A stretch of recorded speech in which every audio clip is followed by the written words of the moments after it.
Hey, Paul! Have Tiffany bear a child for you. At a family gathering, Kevin, the father-in-law, suggests this brilliant idea to Paul, the brother-in-law. What is this man saying? The terrifying nature of his words makes my throat tighten. Paul, you are accomplished, but you can't seem to find a good wife. In that case, Andrew's wife will do. How about it? If you get pregnant with Paul's son, we'll elevate your family's status. Kevin looks at me with a nasty grin but with serious eyes, making my limbs go cold. Yet Andrew, my husband, says nothing, just gives an awkward smile. I am Tiffany. I'm a 29-year-old preschool teacher. I've been working in the field since graduating from junior college, and as someone in my 20s, I've started being relied upon by others more and more. The kids are full of energy, and there's always a lot of shouting, so my throat is always sore. I need throat lozenges year-round, whether it's summer or winter. Still, I love the children, and I have a decent relationship with the parents and my colleagues. I find this job rewarding. But there's one regret I have about choosing this profession. It's that there's hardly any opportunity to meet men. I became a preschool teacher because I love kids and always wanted some of my own. But at this workplace, unless friends introduce me to someone, there's no chance to meet men. Even if I do meet someone, they have too many idealistic expectations about what a preschool teacher should be. My ex-boyfriend once said, "When we get married, you'll handle all the childcare, right?" Without hesitation. Having seen many working moms, I knew exactly what kind of man he was, and I knew what to expect if I chose him. So, as I kept failing to find a suitable partner, I found myself nearing 30. I feared I might never get married at this rate. It was around this time I met Andrew. Andrew is 3 years older than me and works as an auto mechanic. Like me, he found it hard to meet women, and we met through a mutual friend. He is as kind as all our friends said. He doesn't talk much, but he's always smiling, and just being around him lightens the mood. He's handsome and tall. Of course, he's had girlfriends before, but they left him because he was too nice. A kind and gentle person is perfect for a spouse. With our friends' encouragement, we started dating quickly. His kindness healed my tired body and soul from work, and it didn't take long for me to want to marry him. He also said he loved my cheerful and positive nature, and on our 1-year anniversary, he proposed with a small diamond ring. Of course, I said yes without hesitation. My parents were overjoyed that I finally found a good man, and I thought the wedding plans would go smoothly. But then, dark clouds began to form. His parents opposed our marriage. The reason was my age. I turned 30 right after accepting his proposal, but his parents-in-law wanted a daughter-in-law under 25. Their reason was they wanted lots of grandchildren, which I understand. But Andrew is 33, so expecting him to bring home a woman 10 years younger is unreasonable. Even though I'm 30, I'm still younger than him. With these mixed feelings, I headed to the in-laws' house in a small rural town for an introduction. To my surprise, not only were his parents-in-law there, but also his grandpa, his uncle Mark, and Mark's wife Rachel. As I froze in shock, they scrutinized me from head to toe. "She's not as sophisticated as I'd expect from a city girl." "Well, for her age, her skin looks good." "I'd prefer someone flashier. Simple girls are pure." What are these people? Their free comments about me went beyond anger to fear. I looked to Andrew for help, but he only furrowed his brows in discomfort. The scrutiny session ended with Kevin's summary. "She's older than expected, but she looks like she can bear many children, so I'll approve." On the drive home, Andrew apologized profusely. "I'm sorry, really sorry. They were worried I'd been deceived in the city." "Deceived? By who?" It makes sense for college students, but Andrew is 33 and has been living on his own for over 10 years. And when they say city, they're not talking about New York or Los Angeles. Yes, it's more developed than their rural area, but still. His parents' views and attitudes seemed stuck in a bygone era. The thought of becoming family with these people terrified me. I'm starting to feel uneasy about marrying you.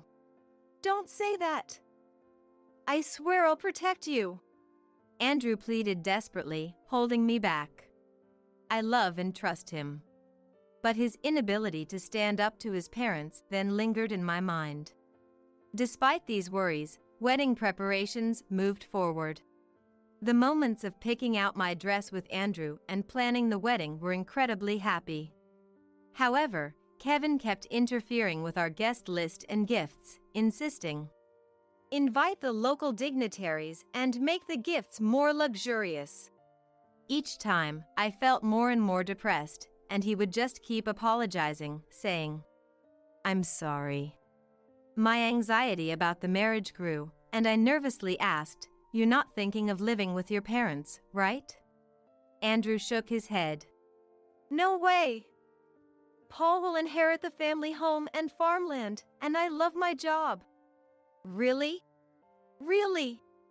Given his parents' mindset, it wasn't surprising they expected Paul to take over. Andrew's workplace was far away, so as long as I could tolerate visiting for Christmas and New Year's, it should be fine. But Paul was also a bit creepy.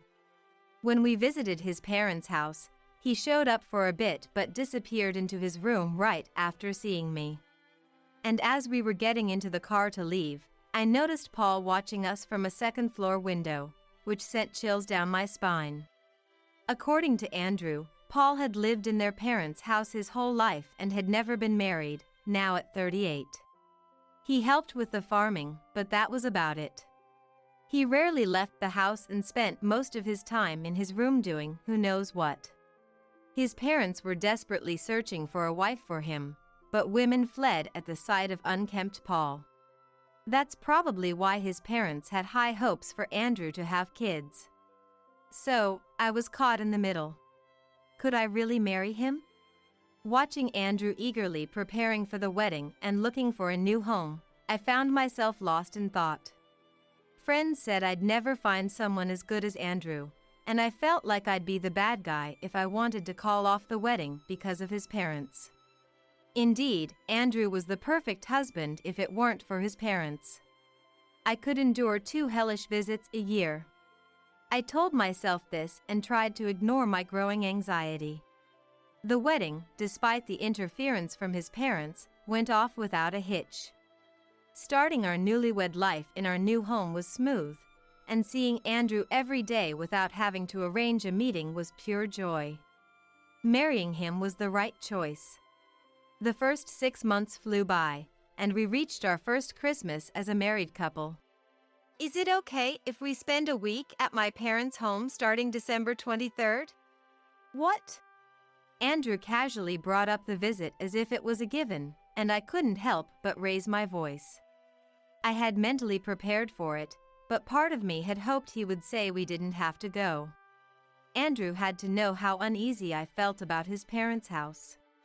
Not going for our first Christmas as a married couple seemed impossible. But a week was way too long. I can't do a whole week." "What?" "But Mom wants us to be there to help with the Christmas preparations and cleanup." "That might be, but I have work too." After much reluctance, I managed to convince Andrew to settle for a 4-day, 3-night stay. Even that felt too long. I didn't want to spend even a single day there. "Andrew, promise you'll always be on my side if anything happens." "Of course. You'll always come first for me." Andrew's large hand gently patted my head. I wanted to believe in his warmth, but the anxiety wouldn't leave my mind. So, we headed to his parents' house for our first Christmas as a married couple. 3 nights and 4 days of what felt like the longest, most hellish experience of my life were about to begin. We drove for 5 hours, taking turns at the wheel. Feeling dizzy from the journey, I stepped out of the car and rang the doorbell of his parents' house. As if waiting, the door opened, and Megan, my mother-in-law, appeared. "You're late. Hurry up and change." "What?" "Oh, okay." Without even a proper greeting, Megan pushed me into a small room. I put on the apron I brought and headed to the living room, where Megan handed me a broom and a rag. "Everyone's coming this evening, so start cleaning up." "What? Clean where?" "Everywhere, obviously. If you don't hurry, you won't finish in time." "Oh, okay." Overwhelmed by Megan's intensity, I took the cleaning supplies. Everywhere? This was only my second visit to their house, and I had only used the living room before. Even so, I could tell this old, large house was more than twice the size of my parents' home. The long hallway, filled with hair and dust, was daunting. Megan seemed to be in the kitchen, preparing food. I started cleaning, but using a broom and a rag in an unfamiliar place was exhausting since I usually used a vacuum cleaner. Meanwhile, Andrew was in our assigned room, making the bed and seemingly enjoying a nap. Seeing him relax while I struggled made me quite frustrated. "Hey, could you help me a bit?" I'm tired from driving. Let me rest a bit." "But I drove too." "But if I help, Mom will scold you, Tiffany. She's already upset that we're only staying for 3 nights. Andrew rolled over and started snoring again. "What? Is this my fault?" I felt disheartened by his selfish words. But arguing would waste time. Frustrated, I decided to let Andrew take over in the evening and return to cleaning. Once I finished cleaning, Andrew's relatives started arriving. I was then called to the kitchen, where Megan ordered me. "Make soup with those ingredients." I like cooking, so it wasn't a burden. But I didn't have the experience to immediately prep and cook in an unfamiliar kitchen. "Where are the knife and cutting board?" "Find them yourself." Megan didn't tell me anything when I asked. As I opened various cabinets, she snapped. "You're in the way, slowpoke." Rachel appeared in the kitchen, and seeing me search for a blender, she sneered. "City folks are useless, aren't they?" "You're the ones who can't give proper instructions." I held back the retort and apologized. "I'm sorry." Meanwhile, Andrew was drinking with Kevin and the male relatives, getting drunk. Even when I served the dishes, he didn't make eye contact. I was told wives eat the leftovers from the big dishes, so after cleaning up the messy table from the late-night drinking, I ate the leftovers. When I returned to our room after showering, he was already asleep. Too exhausted to be angry, I collapsed onto the bed and fell asleep instantly. At 4 a.m., Megan woke me up to do laundry and prepare breakfast for 12 people. Megan didn't just delegate chores to me, she did some herself, but in between, she would berate me to relieve her stress. And in the evening, it was time for the men's drinking session again. Andrew was too drunk to be of any help. After breakfast on the 3rd day, I reached my limit with his incompetence. "You said you'd protect me, right?" Andrew panicked at my anger. "If you won't protect me, I'm leaving. Give me the car keys." "Wait, it's just one more day. We'll leave tomorrow, so please hang in there." "No." "Okay, I'll tell them so you can relax today." "If you break your promise, I won't forgive you." "Okay." Andrew nodded desperately, and I sighed. I didn't have the energy or confidence to drive 5 hours back alone, so I decided to trust Andrew's words one more time. Andrew told Kevin and Megan, "We're going sightseeing." He took my hand and we left his parents' house as if escaping. I thought he should have confronted them, but even a short break from that house lifted my spirits. When we returned, Megan dragged me into the kitchen with a terrifying expression, but I decided to help her and Rachel prepare dinner for 12. Then I heard someone from the living room calling, "Tiffany!" I brought the food and was forcibly seated by Andrew's uncle, Mark. "You're leaving tomorrow, right? It's sad, so let's drink together tonight." Mark, with a red face and reeking of alcohol, pushed a beer towards me. I glanced at Andrew, who also had a red face and was smiling at me.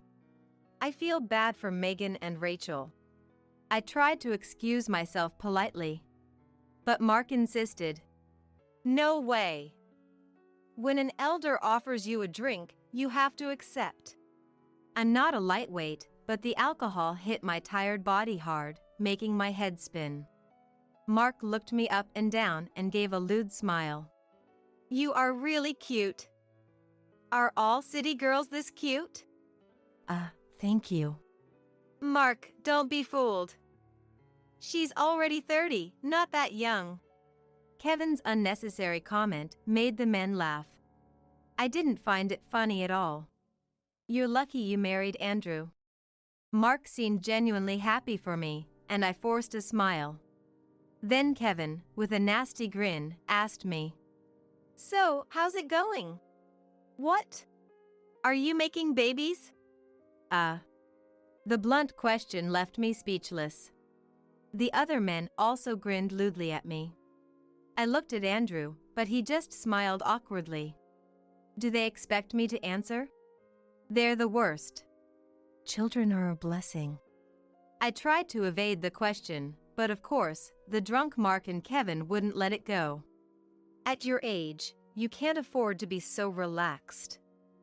You need to be more proactive. Maybe Andrew doesn't know how to make a baby?" "If that's the case, ask Paul. He's always been better at everything." "What?" The outrageous suggestion left the room in stunned silence. Paul, who had been quietly drinking in the corner, raised his head slowly. "What?" From behind his long bangs, his sharp eyes pierced through me. Ignoring my frozen state, Kevin shouted, "Hey Paul, have Tiffany bear a child for you."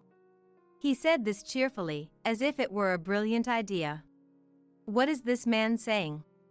The terrifying suggestion made my throat tighten. Paul's eyes widened for a moment, then he glared at Kevin with an irritated voice.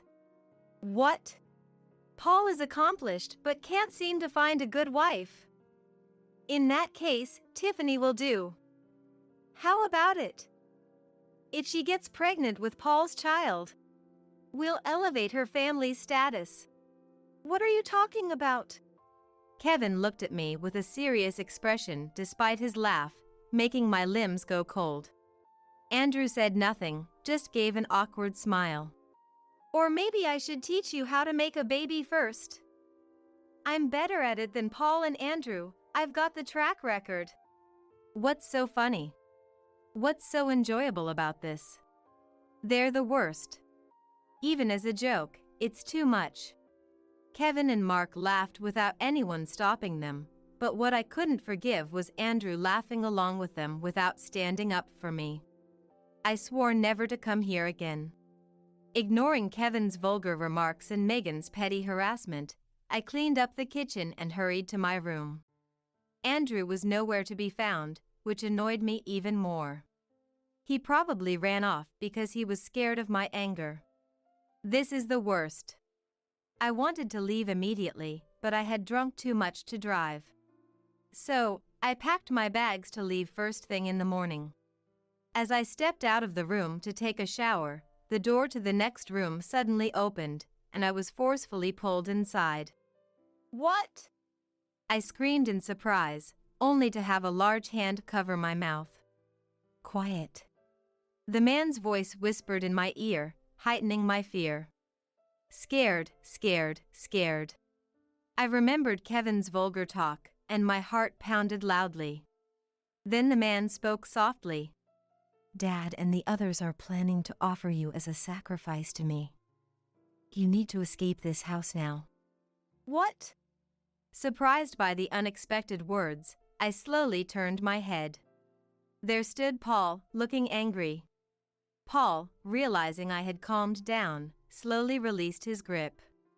I'm sorry for being rough. I thought this was the only way you'd listen. Paul's eyes were still hidden behind his long bangs, making it hard to read his expression. But his voice was filled with sadness and anger. A sacrifice? Didn't you hear them? They want you to bear my child. They're serious. What? The horrifying truth drained the blood from my face. They think I, as the eldest son, should be prioritized. My remaining single is bad for their reputation. So, they want me to make a child with you and marry you. It's disgusting. He spat out in disgust. Andrew is also crazy. He's following Dad's orders and doesn't protect you just to please him. No way! Paul awkwardly informed my pale face. He went to the pub with Dad. They did it to make it easier for me to approach you. No way. I already knew from this visit that Andrew was spineless and always tried to please his parents. But I never imagined he'd allow something so inhumane. I married him believing in his I love you words, only to be offered as a sacrifice to appease his parents. I was about to faint from the shock when Paul shook my shoulders to bring me back to my senses. Right now, only Mom and the drunken relatives are here. You need to escape. But I've been drinking. I've prepared an escape route. Let's go. I took my belongings and, following Paul's lead, climbed out of his room window.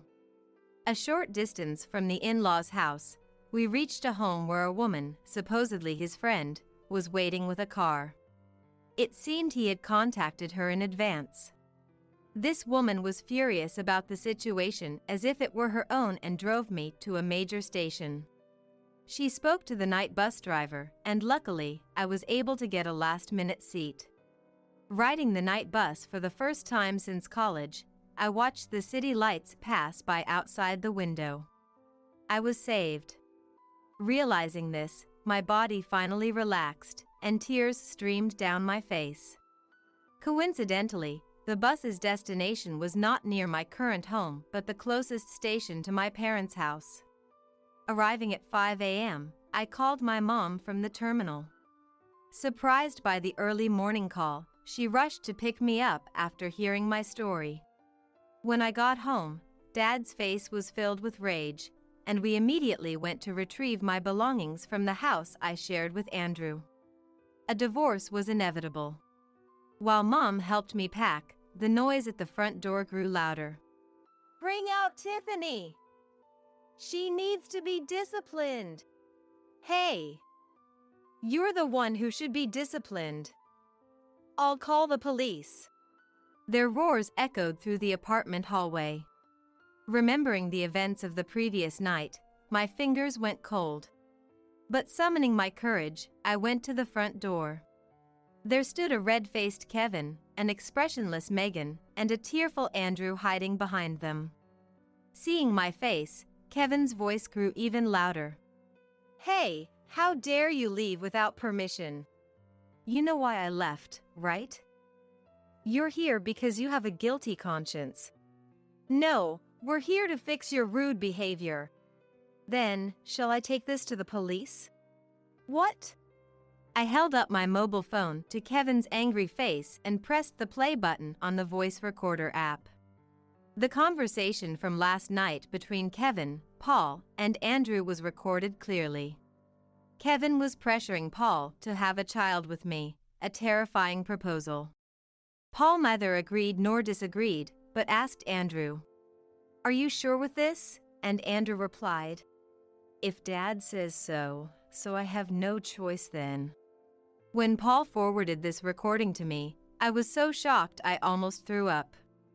Kevin, Megan, and Andrew's faces turned pale as they realized Paul had betrayed them and left such evidence. In contrast, Dad's face turned a furious red, his eyes bulging. You bastards! Dad lunged at Kevin, who stumbled back in fear. I held Dad back and calmly told the stunned Andrew, "Leave. But We'll discuss the divorce with a lawyer.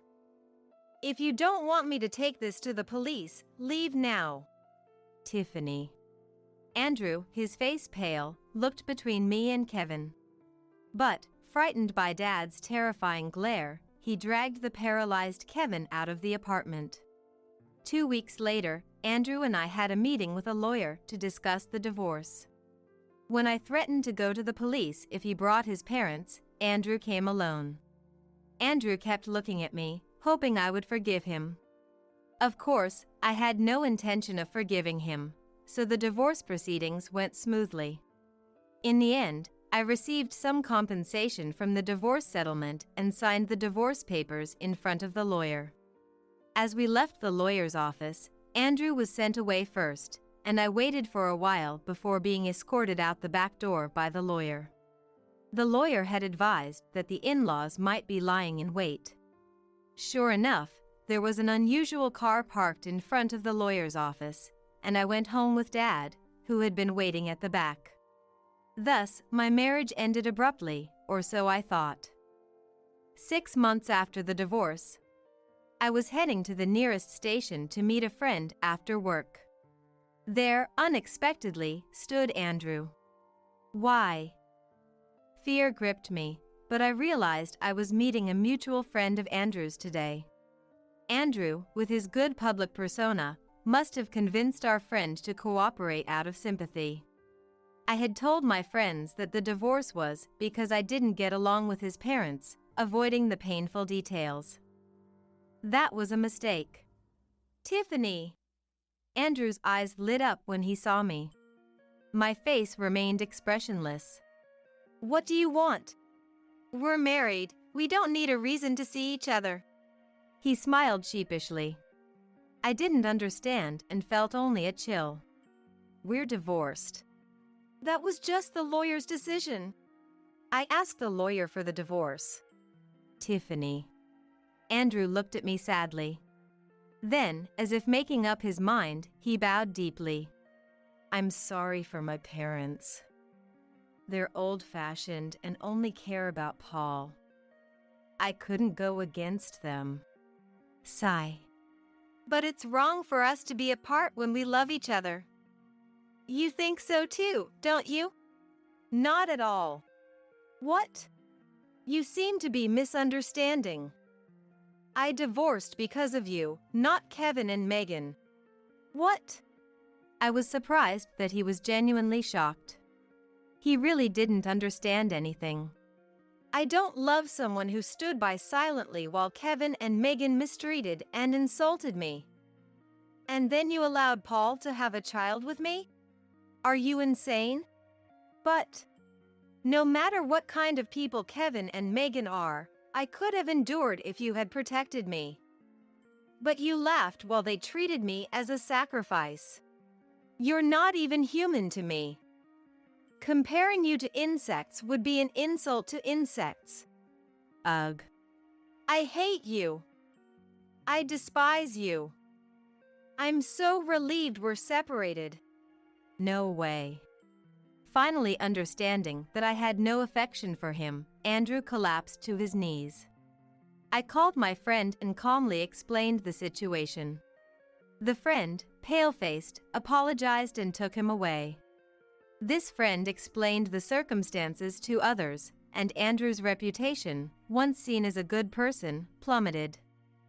His decent friends distanced themselves. With no one left around him, Andrew became reclusive and only left the house for work. Of course, no matter how much his parents urged him, he never brought another woman to their house. 6 years later. Mom, I'm hungry.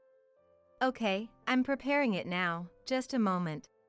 At 36, I live in a small house in a residential area, spending my days taking care of my 1-year-old daughter.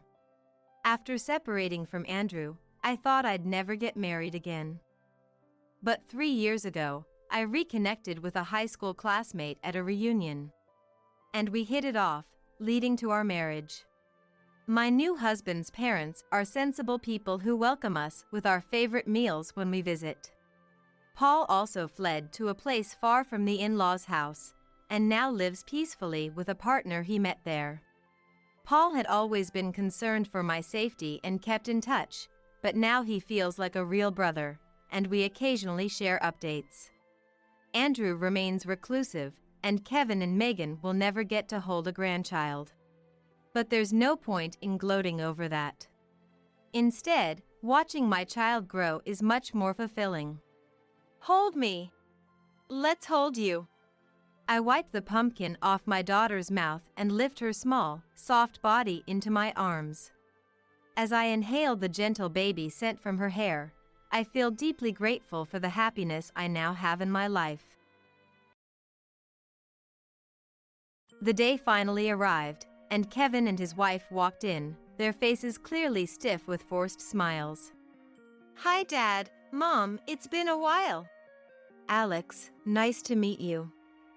And congratulations on your silver wedding anniversary. Welcome, I'm so glad you both could come to celebrate with us today. I replied cheerfully, trying to help them relax. I was excited to prepare a special meal for you too, since you came all this way. What? You cooked, Dad? Well, I'm not used to it, so everything's not quite ready yet. Kevin took a seat, still a bit confused but trying to accept Alex's hospitality, while Lisa headed to the kitchen where Alex was. If you're still in the middle of cooking, please let me help. As I wiped the table, I could feel the lively atmosphere that came from having the whole family together. All right, the food is ready. Shall we make a toast? Alex said, flashing his biggest smile yet and holding out a glass to me. I'd like to ask Kate, who's worked the hardest, to give the toast. I was touched by Alex's thoughtfulness and took the glass. My heart pounded as I slowly raised my glass and took a deep breath. May this happiness last forever. Suddenly, in the middle of my sentence, Lisa grabbed my hand forcefully and dashed towards the front door. We need to get out of here, now. I was confused but had no choice but to follow, as Lisa's grip was so strong and desperate. After running out of the house for a while, we ducked into a cafe that came into view. Catching my breath, I felt relieved to finally stop, having frantically tried to keep up with Lisa. I'm sorry for the abruptness, but I had to do this. Lisa explained, her face pale and shaking. Alex, congrats on your long teaching career, I said, giving my husband, who is 5 years older than me, some words of appreciation. Alex had retired this spring after working as a high school teacher for over 30 years. Yeah, he replied in his usual curt manner. Relieved that he at least responded, I went back to the bedroom. A dusty photo displayed on the dresser caught my eye. It was a memorable shot of Alex and me from our wedding day. We both looked so happy, and I couldn't help but sigh. If only we could go back to those days. When we first got married, Alex was so kind. He showered me with words of gratitude and appreciation every day and ate my home-cooked meals with relish. He always accompanied me on shopping trips, carried even small bags for me, and was always attentive to my health. But as our married life went on, he gradually started criticizing my housework. At first, it was little things like telling me to make the boiled eggs medium or to vacuum every day. It was all stuff he never mentioned in our newlywed days, so I was taken aback. But I happily obliged, thinking he was finally opening up to me. However, as the months passed, Alex's criticisms increased. By the time our son Kevin was in elementary school, Alex would harshly scold me over the smallest things that displeased him and treated Kevin with the same strictness. If you have time to play, then study. You're a boy, so don't cry no matter what happens. He demanded high academic performance from Kevin, who was still just a grade schooler, and would yell at him terribly if he wasn't at the top of his class. This invisible violence steadily eroded our family. Alex just kept on reprimanding, remaining utterly indifferent to household matters. By the time Kevin reached middle school, Alex's abuse was no longer just verbal. Why'd you only get a score like this? Apparently, Kevin had made just one mistake on his test. Unable to contain his anger, Alex crumpled up the test on the desk and tore it to shreds. Having the top grades in his grade is incredible, isn't it? It's meaningless if it's not perfect. Why did you get this one question wrong? I tentatively spoke up, hoping Alex would recognize how hard Kevin was trying. Everyone makes mistakes sometimes. It's because you coddle him like that, Kate. It's your fault I'm being humiliated. Alex raised his voice and finally turned violent towards me. All I could do was endure it until his rage subsided. I'm sorry. I'm so sorry. I repeated over and over, telling myself to hang on until Alex calmed down. As long as Alex is satisfied here, he probably won't lay a hand on Kevin. To protect Kevin, I gritted my teeth again and again. Even when Kevin got to high school, Alex didn't change. What the hell are you doing? Aren't you frustrated that Kevin lost? That day, I was being blamed because Kevin, who had joined the soccer team, lost his match. It was Kevin's first game, and he made the starting lineup as a freshman. That in itself is amazing. Don't screw with me. What's the point of becoming a regular if he loses? With that, Alex slapped me hard across the left cheek. Holding my stinging cheek, I desperately tried to redirect Alex's anger away from Kevin. I heard the opponent was a top-ranked powerhouse school in the nation.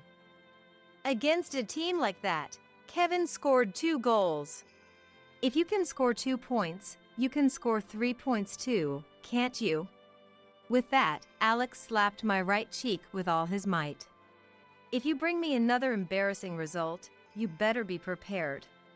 Having slapped both my cheeks, Alex left the scene looking satisfied.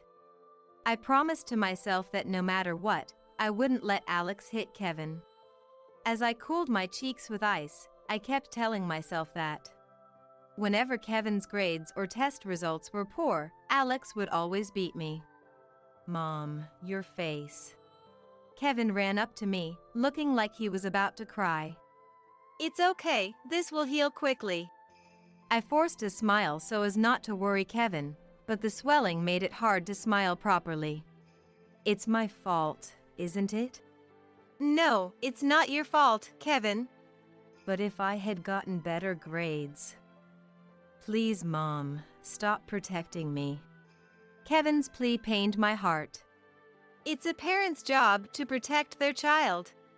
But I can't bear to see you hurt like this because of me. Kevin clenched his fists and spoke as if squeezing out his voice. If Alex beats you up and you get all injured, even high school life won't go well. That may be true, but you only live once. I want you to fully enjoy your high school years. I gently placed my hand on Kevin's shoulder and told him in an admonishing tone. Mom, you only live once too. I'll be fine. Besides, Alex's attitude is only temporary. I'm sure he'll go back to being the kind Alex. I looked Kevin straight in the eye and smiled. I'll try harder not to cause any more trouble. Perhaps sensing my facade, Kevin spoke weakly. Just enjoy being yourself, Kevin. Leave Alex to me. Kevin also looked me in the eye and nodded.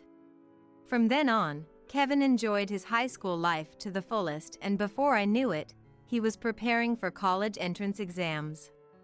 Out of concern for me, Kevin tried to choose a university close to home. Don't worry about Alex. But what will you do, Mom? I'll live here with Alex. Kevin stared at the bruises on my arm with an angry look. Are you sure? You know I have a weak body, right? I might not be able to handle big changes. In fact, whenever I went on a trip, I would always get sick. Okay, I understand. Though dissatisfied, Kevin agreed. And so, Kevin successfully got into his first choice school. It was quite far away. Alex complained to Kevin in many ways, but being accepted by a well-known university, even Alex seemed satisfied. Take care, Mom. I'll do my best. Kevin, looking like he was about to cry, held my hand tightly and set off.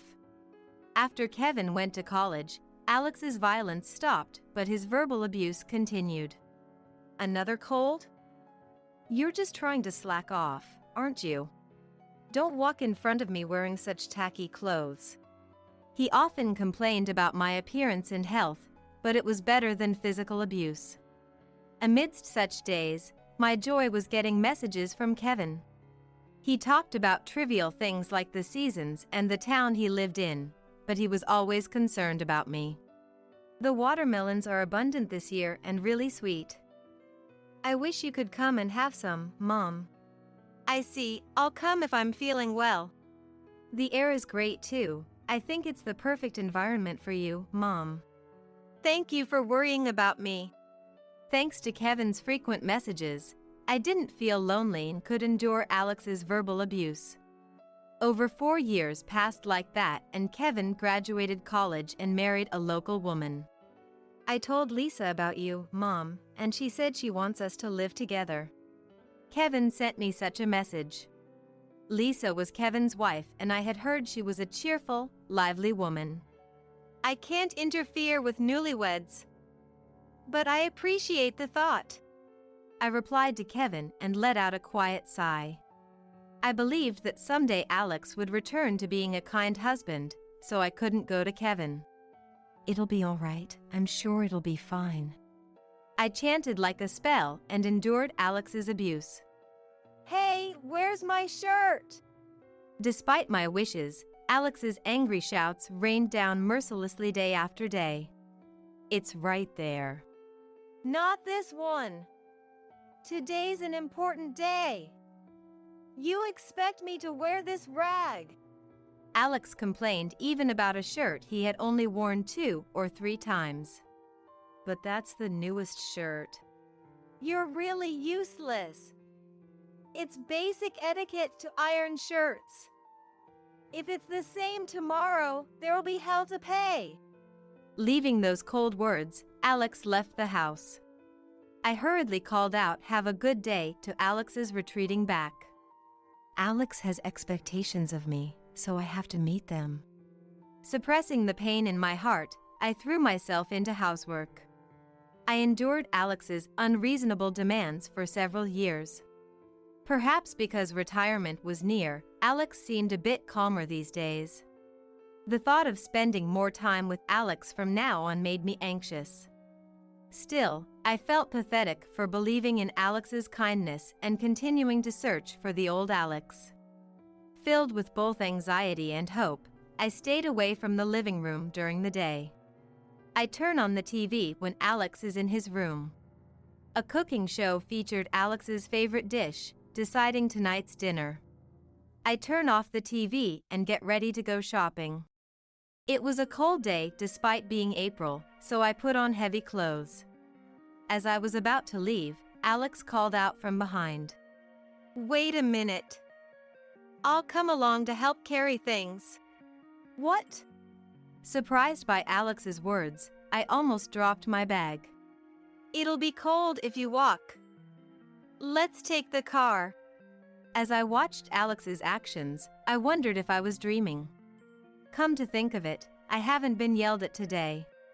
All right, let's go then. Prompted by Alex, I got in the car. There Alex said something even more surprising. You can rely on me, you know. He seemed like a different person from the Alex of yesterday, and I reflexively answered yes. What on earth could have happened? Furthermore, Alex must have noticed me shivering from the cold, as he quietly turned on the heater. Thank you. Alex glanced at me and smiled. It had been decades since I last saw Alex's smile. It caught me so off guard that I averted my gaze in surprise. After 5 minutes of driving, Alex opened his mouth again. I'm sorry for how I've been. Work stress had built up and I ended up taking it out on the family. So that's how it was. Being a teacher, he must have been under considerable pressure from many students and their parents. I'm a lousy person. Far from relying on you, I've hurt my precious family. I'm the worst. As I watched Alex looking remorseful, tears naturally welled up in my eyes. The kind Alex I believed in had come back. Thank you for working so hard for us. I've always known you were a kind person, Alex, and never stopped believing that. I'm a lucky man to have such a wonderful wife. Alex smiled bashfully and I couldn't help but smile too. Thank you. Let's keep taking care of each other. Of course. From that day on, Alex moved as if to make up for lost time.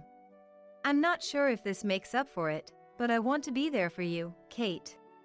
Alex said that with a serious expression, showing concern for my health and taking the lead with housework. You're already doing plenty. I really appreciate it. I was glad I had kept believing. Time passed and it was the season again when the sweet osmanthus fragrance wafted in the air. Kevin and his wife decided to come over to celebrate our silver wedding anniversary. I wonder if it's okay for Lisa to meet Dad. Kevin was worried about Alex's attitude right up until they arrived. It's fine. He doesn't even scold me harshly anymore. In fact, he's really kind to me now. Really. I had visited Kevin and his wife alone before, but this was their first time coming to our house. If you're that worried, why don't you talk to Alex? I thought if Kevin heard Alex's words himself, his feelings would change. Hello? Kevin? I handed the phone to Alex and they had an awkward but earnest conversation. Kevin, I'm sorry for everything. Work stress had me on edge and I was too hard on you and Kate. I couldn't see Kevin's face on the other end, but I could tell from Alex's demeanor that some of the tension between them had eased. After exchanging a few more words, Alex hung up the phone looking satisfied. Since they're coming all this way, I want to host them properly. Alex and Kevin's relationship was far from good. But I was simply happy that Alex was trying to reach out, even if it was late. Let's have a home party and I'll make all the food myself. That's a great idea. I'm sure Kevin and Lisa will be delighted. I'll try making everything from scratch too. I've burdened you for so long, Kate, so just relax. It was an unexpected suggestion. Even though he had started taking the lead with cooking recently, it wouldn't be surprising if he still felt uneasy about it. His proposal filled my heart with gratitude and deep emotion. In that case, I'll gladly take you up on the offer. Leave it to me. Getting excited, I started thinking about what else I could do for Kevin and Lisa. Then I'll handle the cleaning. I'll be using the kitchen so I can clean that myself. Could you take care of the rest? Got it. And so the two of us worked together to prepare for Kevin and Lisa's visit. When the day came, Kevin and Lisa clearly had stiff expressions, their smiles tense. Dad, Mom, it's been a while. Alex, nice to meet you. And happy 25th anniversary. Welcome, I'm so glad you could both come celebrate with us today. I responded cheerfully, trying to put them at ease. To think Kevin married such a beautiful woman, you're really grown up. Alex also greeted Kevin in a friendly manner. Dad. Kevin looked extremely shaken by his father's gentleness, something he had never experienced before. I was eager to prepare a meal for you two who came from afar today. What? You did, Dad? But I'm not used to it yet, so it's still not ready. I can't tell you how many times I cut my fingers. Alex shrugged and waved his left hand covered in bandages. Thank you. The thought alone makes me happy. Though perplexed, Kevin took his seat, accepting Alex's goodwill. Meanwhile, Lisa headed to the kitchen where Alex was. If you're still in the middle of preparations, please let me help out. As I wiped the table, I felt the liveliness that comes from having the family gathered. Lisa proactively engaging with Alex naturally brought a smile to Kevin's face. Seeing that made me feel very happy too. All right, the food's ready, so shall we make a toast? Wearing the brightest smile I'd ever seen on him, Alex held out a glass to me. I'd love to hear a toast from Kate, who's been through the most. Moved by Alex's kindness, I accepted the glass.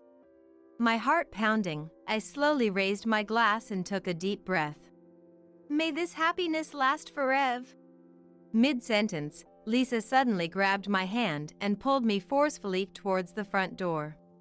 We need to leave, now. I was bewildered, but Lisa's grip was so strong and desperate that I had no choice but to follow her lead. After running a short distance from the house, we entered a cafe that came into view. I caught my breath, feeling relieved that I could finally stop after desperately following Lisa. I'm sorry for the sudden actions, but I had no choice. Lisa explained the situation, her face pale. What? I could feel the color draining from my face as I listened to her story. According to Lisa, when she tried to carry the glasses to prepare drinks, Alex seemed unusually against it. I was secretly observing his actions, trying not to let him notice. After pouring a drink into one of the glasses while being cautious of his surroundings, Alex crushed something and put it in, Lisa said. It was aconite. Aconite? Yes. Hiking is my hobby, you see, and mountains can be surprisingly dangerous. Lisa explained while rubbing her arms with both hands. I've researched the plants that grow in the mountains, including dangerous and inedible ones, so I recognized it immediately. Even though I had never seen aconite, I knew it was poisonous. I had thought the pretty purple things in the glass were just for decoration, never imagining they were poison. Shuddering at the shocking truth, my thoughts froze from the immense shock. What brought my mind back to reality was a call from Kevin. Mom, are you okay? Yes, I'm fine. Is Kevin safe? Somehow.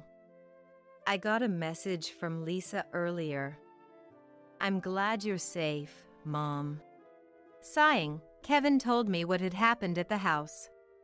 Dad was in a daze for a while, like he never expected Lisa and Mom to leave.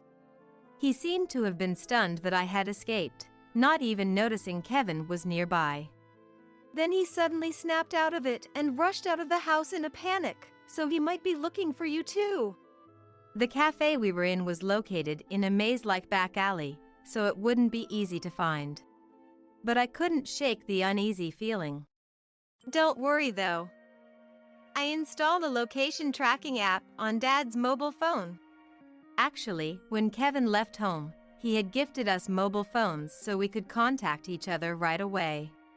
I put it in as a precaution, but I never thought it would come in handy like this. Kevin gave a wry smile, looking like he was desperately holding back anger at his father's attempted actions. So I was able to go into Dad's room and check his computer. Lisa had asked Kevin to search for any history of aconite purchases. Since I don't usually use computers, Alex must have let his guard down. When Kevin opened the computer, it wasn't even password locked. And on Alex's computer, there was a purchase history for aconite and messages with a woman who seemed to be Alex's mistress, planning to take my life for insurance money. Dad probably turned kind all of a sudden to make Mom let her guard down. Having heard everything, I felt like I had been slapped awake. To think that Alex would. I looked back on Alex's past behavior. It's true that the violence stopped after Kevin left home. Back then, I was so relieved the violence ended that I couldn't think about anything else.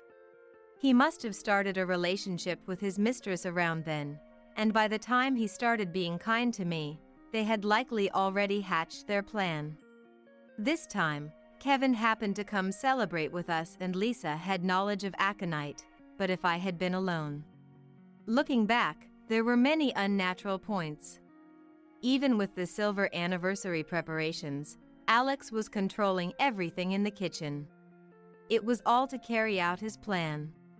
Thinking of the worst-case scenario, goosebumps rose all over my body. Kevin, thank you. I'm going to the police. Got it. Looks like Dad is headed in a completely different direction. Right. It's now or never. And so Lisa and I decided to go talk to the police. No matter what, I will protect Kate. You're so reliable, Lisa. Encouraged by her, my heart strangely calmed down. Lisa's cheerfulness lightened the atmosphere. After that, my divorce from Alex was finalized without issue. The three of us returned home exhausted from the ordeal, but with somewhat refreshed expressions as we looked at each other. I talked to the lawyer to make sure you get compensation too. Thank you for everything. Even I no longer had any affection for Alex, rather, I felt relieved like a weight had been lifted.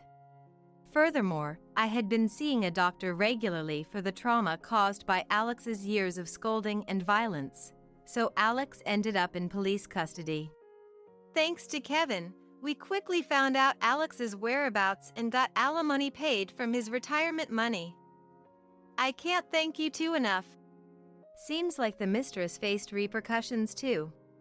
The woman who was thought to have spread malicious rumors to Alex had her identity uncovered from Alex's computer and was promptly arrested. Looks like I can live without worry from now on. My heart was in tatters from Alex's betrayal after supporting him for so long.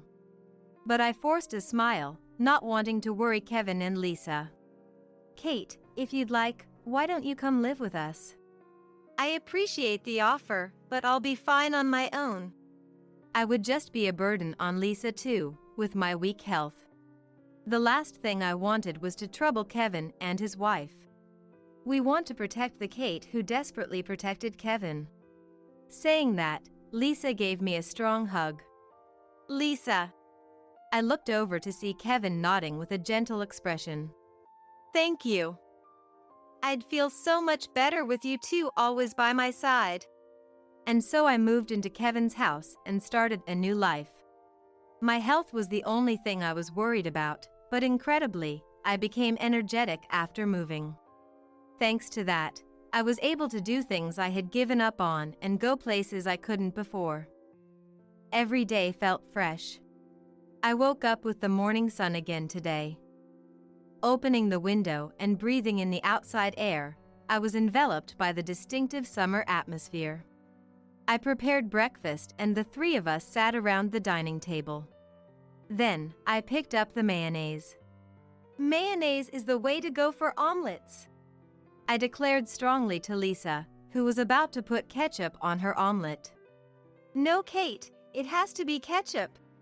Being able to naturally bicker over trivial things like this, I felt like I had finally grasped true happiness. You two better eat quickly or we won't be able to go anywhere. Kevin spoke as if admonishing children. Where are you taking us today? Want to go to a ranch and have some soft-serve ice cream?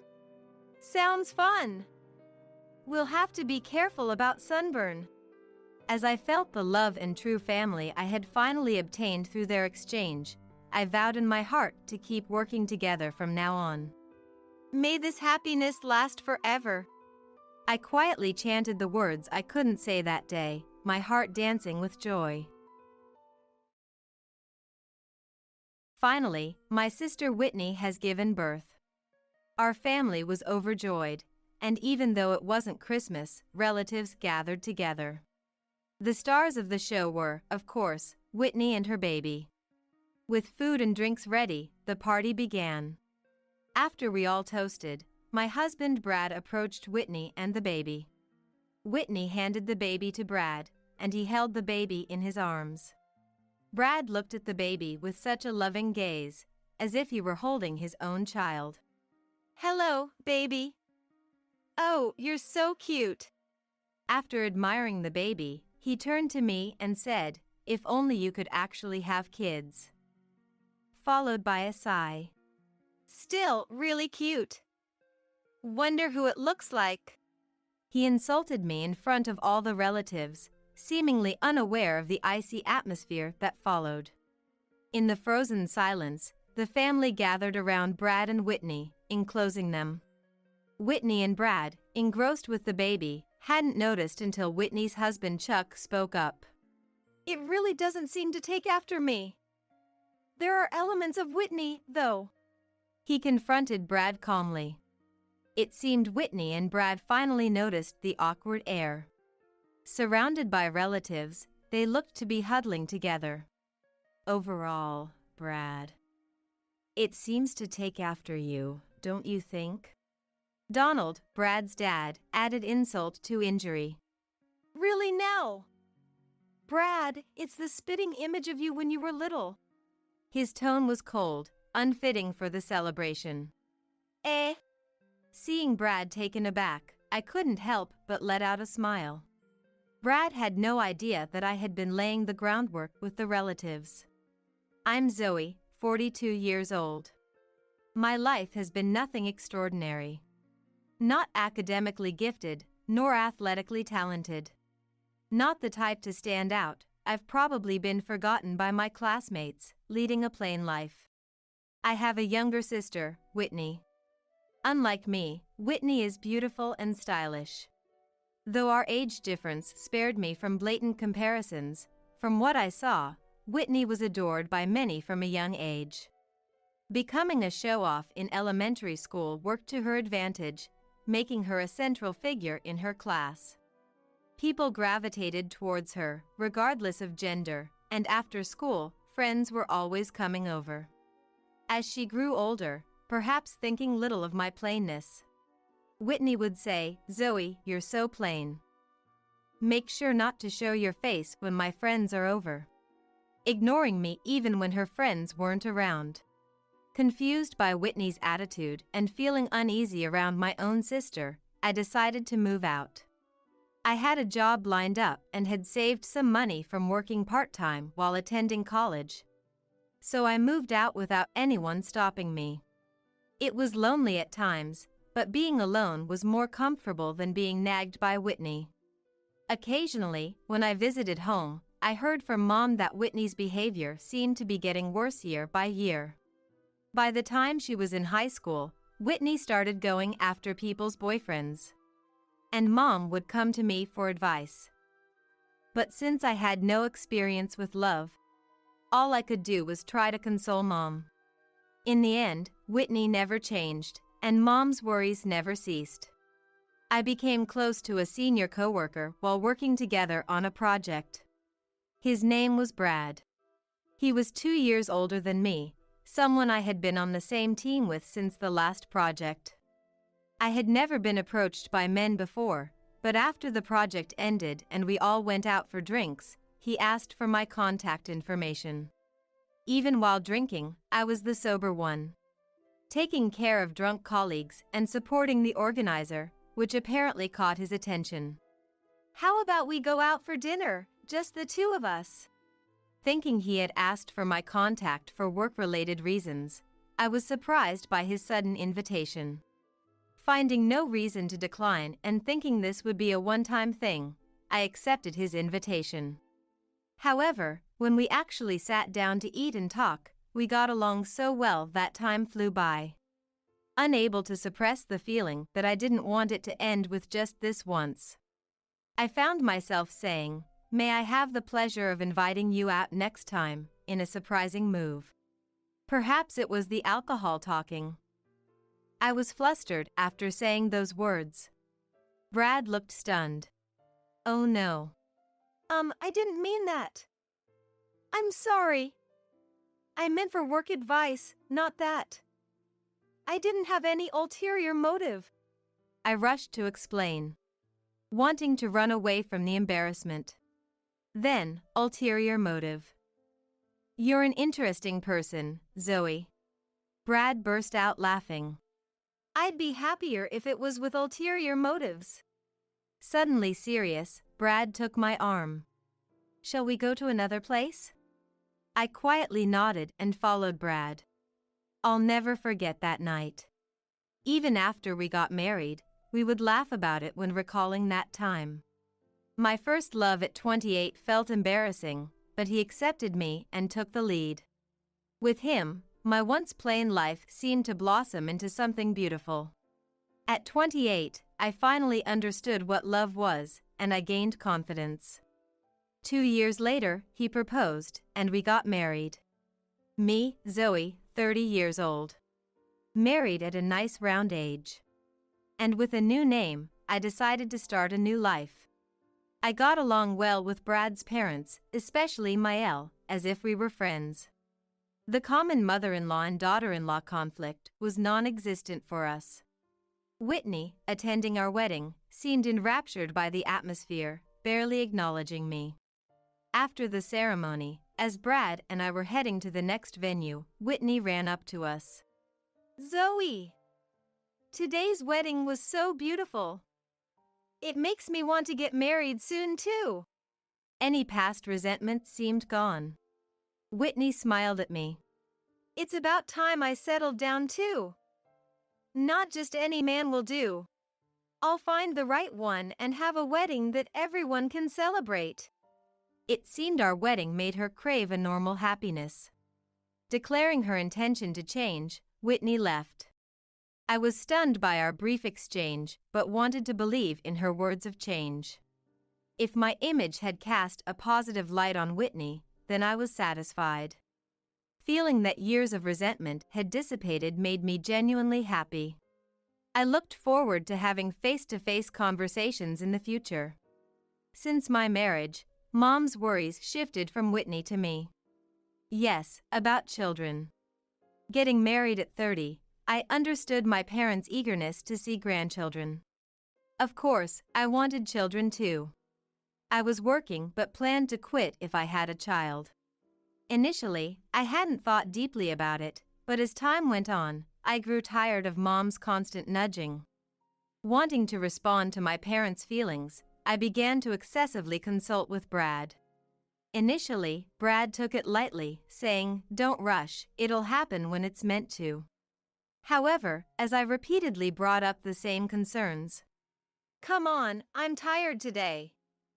Let's not talk about this anymore," he started to visibly show his annoyance.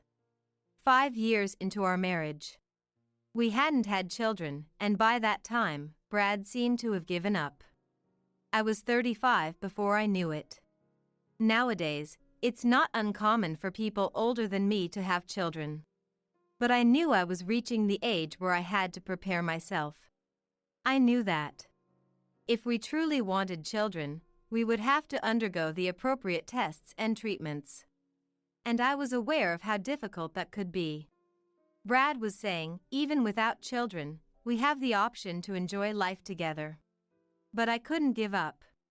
Should we try getting tested, just once? Holding on to a last hope, I asked Brad. Brad was reluctant but agreed to go to the hospital. Perhaps thinking that if a problem was identified with either of us, I would give up. However, Brad's attitude became colder after we went for the tests. When we went back to the hospital to get the results, I understood why Brad was being cold. The issue with not being able to have children was on Brad's side.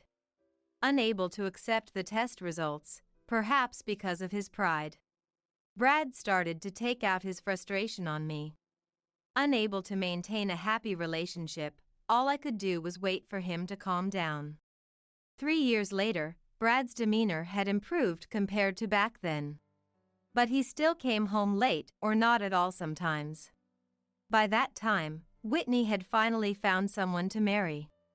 It had been 8 years since our wedding, and it seemed she had struggled a lot during that time. Her habit of playing around since her younger days was hard to break. And even when she found someone good, she would quickly lose interest, so relationships didn't last. However, the man Whitney found this time was broad-minded enough to accept all of her past actions. Moreover, we learned at their wedding that Whitney's husband was an elite businessman working for a major trading company. How they met and got to the point of marriage was unclear, but seeing Whitney happy reminded me of my own early marriage days. I hadn't imagined things turning out this way back then. Still, I believed that marrying Brad was my happiness. Even without children, we could still make it as a couple. Watching Whitney in her wedding dress, I reaffirmed my love for Brad in my heart. Realizing that children were not in the cards for Brad and me, Mom shifted her hopes to Whitney. Honestly, I was relieved to no longer be pressured by Mom. Whitney was still in her 20s and likely to meet Mom's expectations.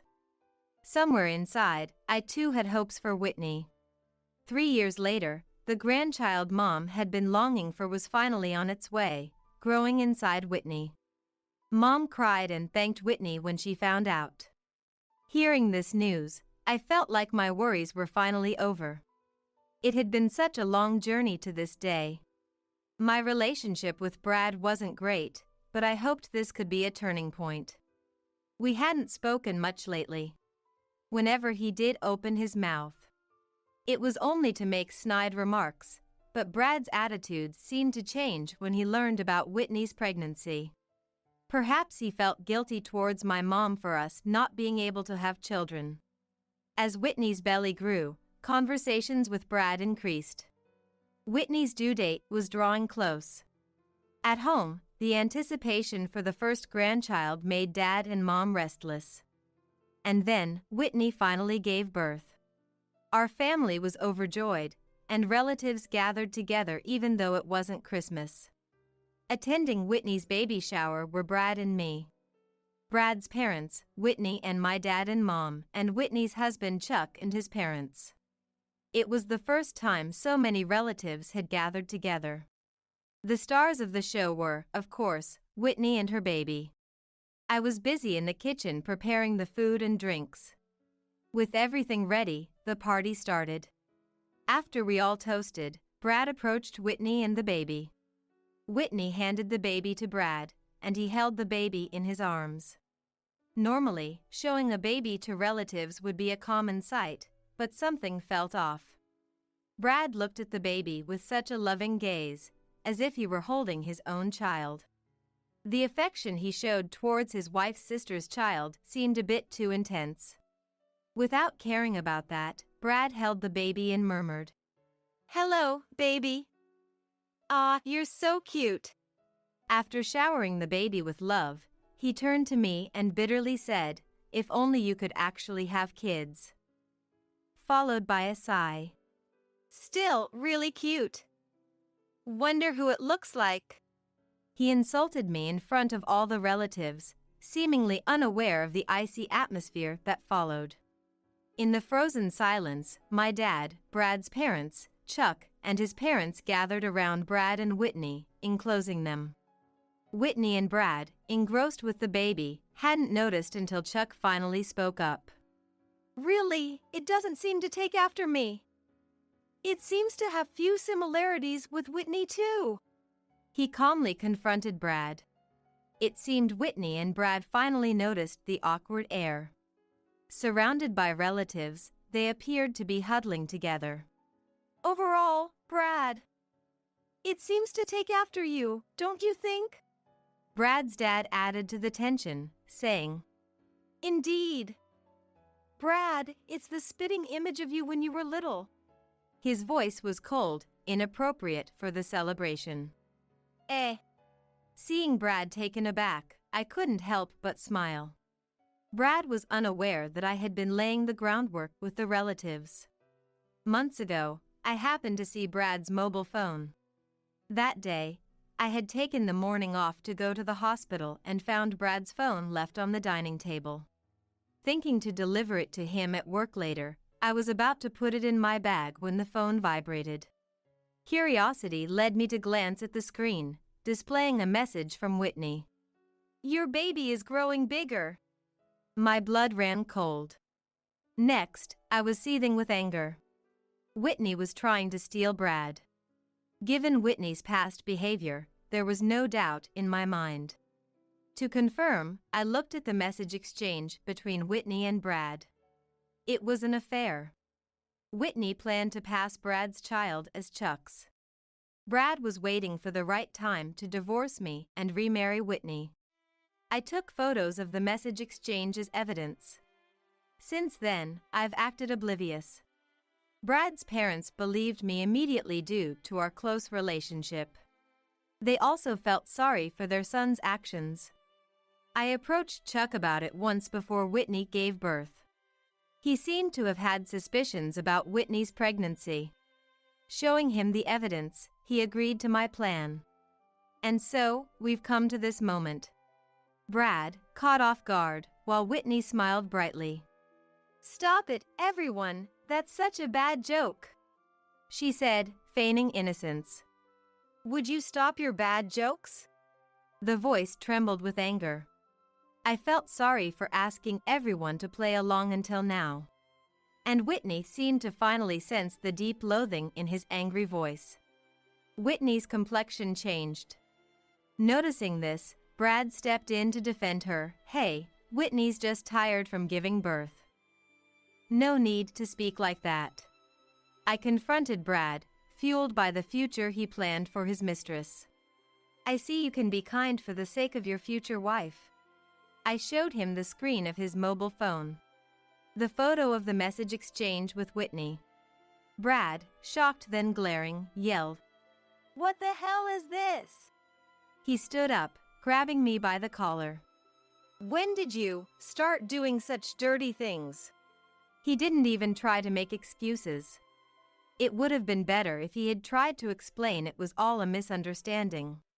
When he raised his fist at me, Chuck intervened. "Stop raising your hand to a woman." The grip Chuck had on Brad's arm was forceful. Brad shook off his hand and retorted in frustration. "Saying that. Aren't you two the ones in a shady relationship?" Retreating while rubbing his grabbed arm. Whitney, seizing the moment, jumped into the fray. "Yeah. Instead of doubting Brad and me, you should be looking into these too." However, it seemed like no one was listening to her. The silence was broken by me and Whitney's dad. "Enough, Whitney." Dad had always been a man of few words. He was gentle and, according to Mom, sometimes too soft, never getting angry at Whitney's misbehavior. But this time, he couldn't stay silent. "It's your bad habit, isn't it? I thought you had changed after getting married, but stealing your sister's husband." Dad spoke quietly but with a voice as cold as ice to Whitney. "I should have scolded you more. I didn't want you to see me like this." After giving me a sorrowful look, Dad slapped Whitney's cheek hard. "Ouch!" Looking down at Whitney holding her cheek, he sighed and then turned to Brad. "No, Donald. It's not like that. This is all a misunderstanding." Brad finally tried to defend himself just as Dad's fist hit him. Brad crumpled to the ground. Then, Dad loudly said to them, "The pain you're feeling is nothing compared to what Zoe and Chuck went through. Do you understand?"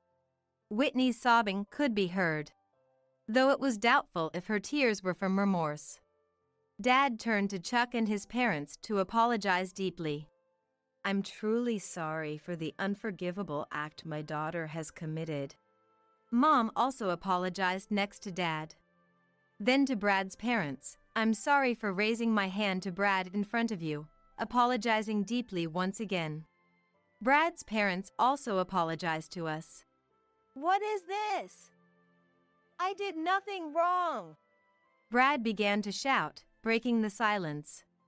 "It's all because Zoe is infertile." What a pitiful sight. "So, it's not my fault." Whitney also started to struggle. It's Zoe's fault. Having such a wonderful husband but not being able to bear children. So I decided to have his child instead. Whitney seemed to realize midway. No one was on their side. Cold stares were fixed on them. I decided to make it clear. Listen, Whitney. I struggled to keep my anger from seeping into my gentle tone. The cause of infertility wasn't me. Wah! Whitney was stunned. We had fertility tests done. Everyone listened silently to my voice. The results showed that Brad was the cause. The room went quiet. Wah! No, that. Whitney's eyes began to dart around. A habit when she's hiding something. Brad? That's a lie, right? Whitney confronted Brad, but he was deflated.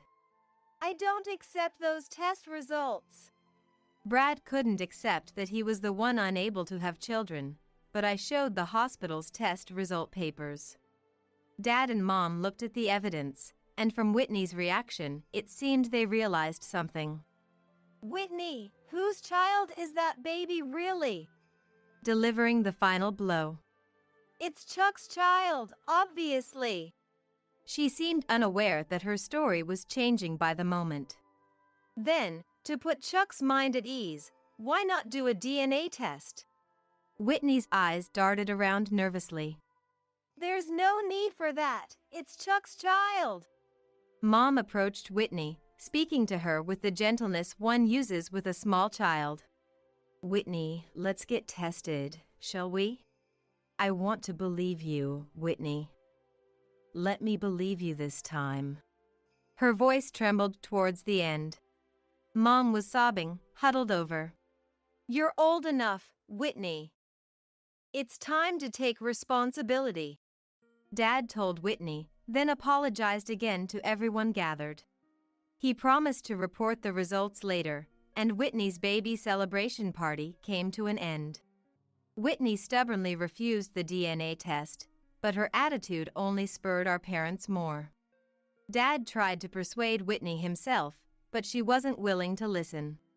Eventually, without Whitney's consent, the test was forcibly conducted. Meanwhile, I had moved out of the house I shared with Brad. Brad, still not accepting his infertility, joked, "So, Whitney will move in after you leave." But I was already starting the divorce proceedings, undistracted.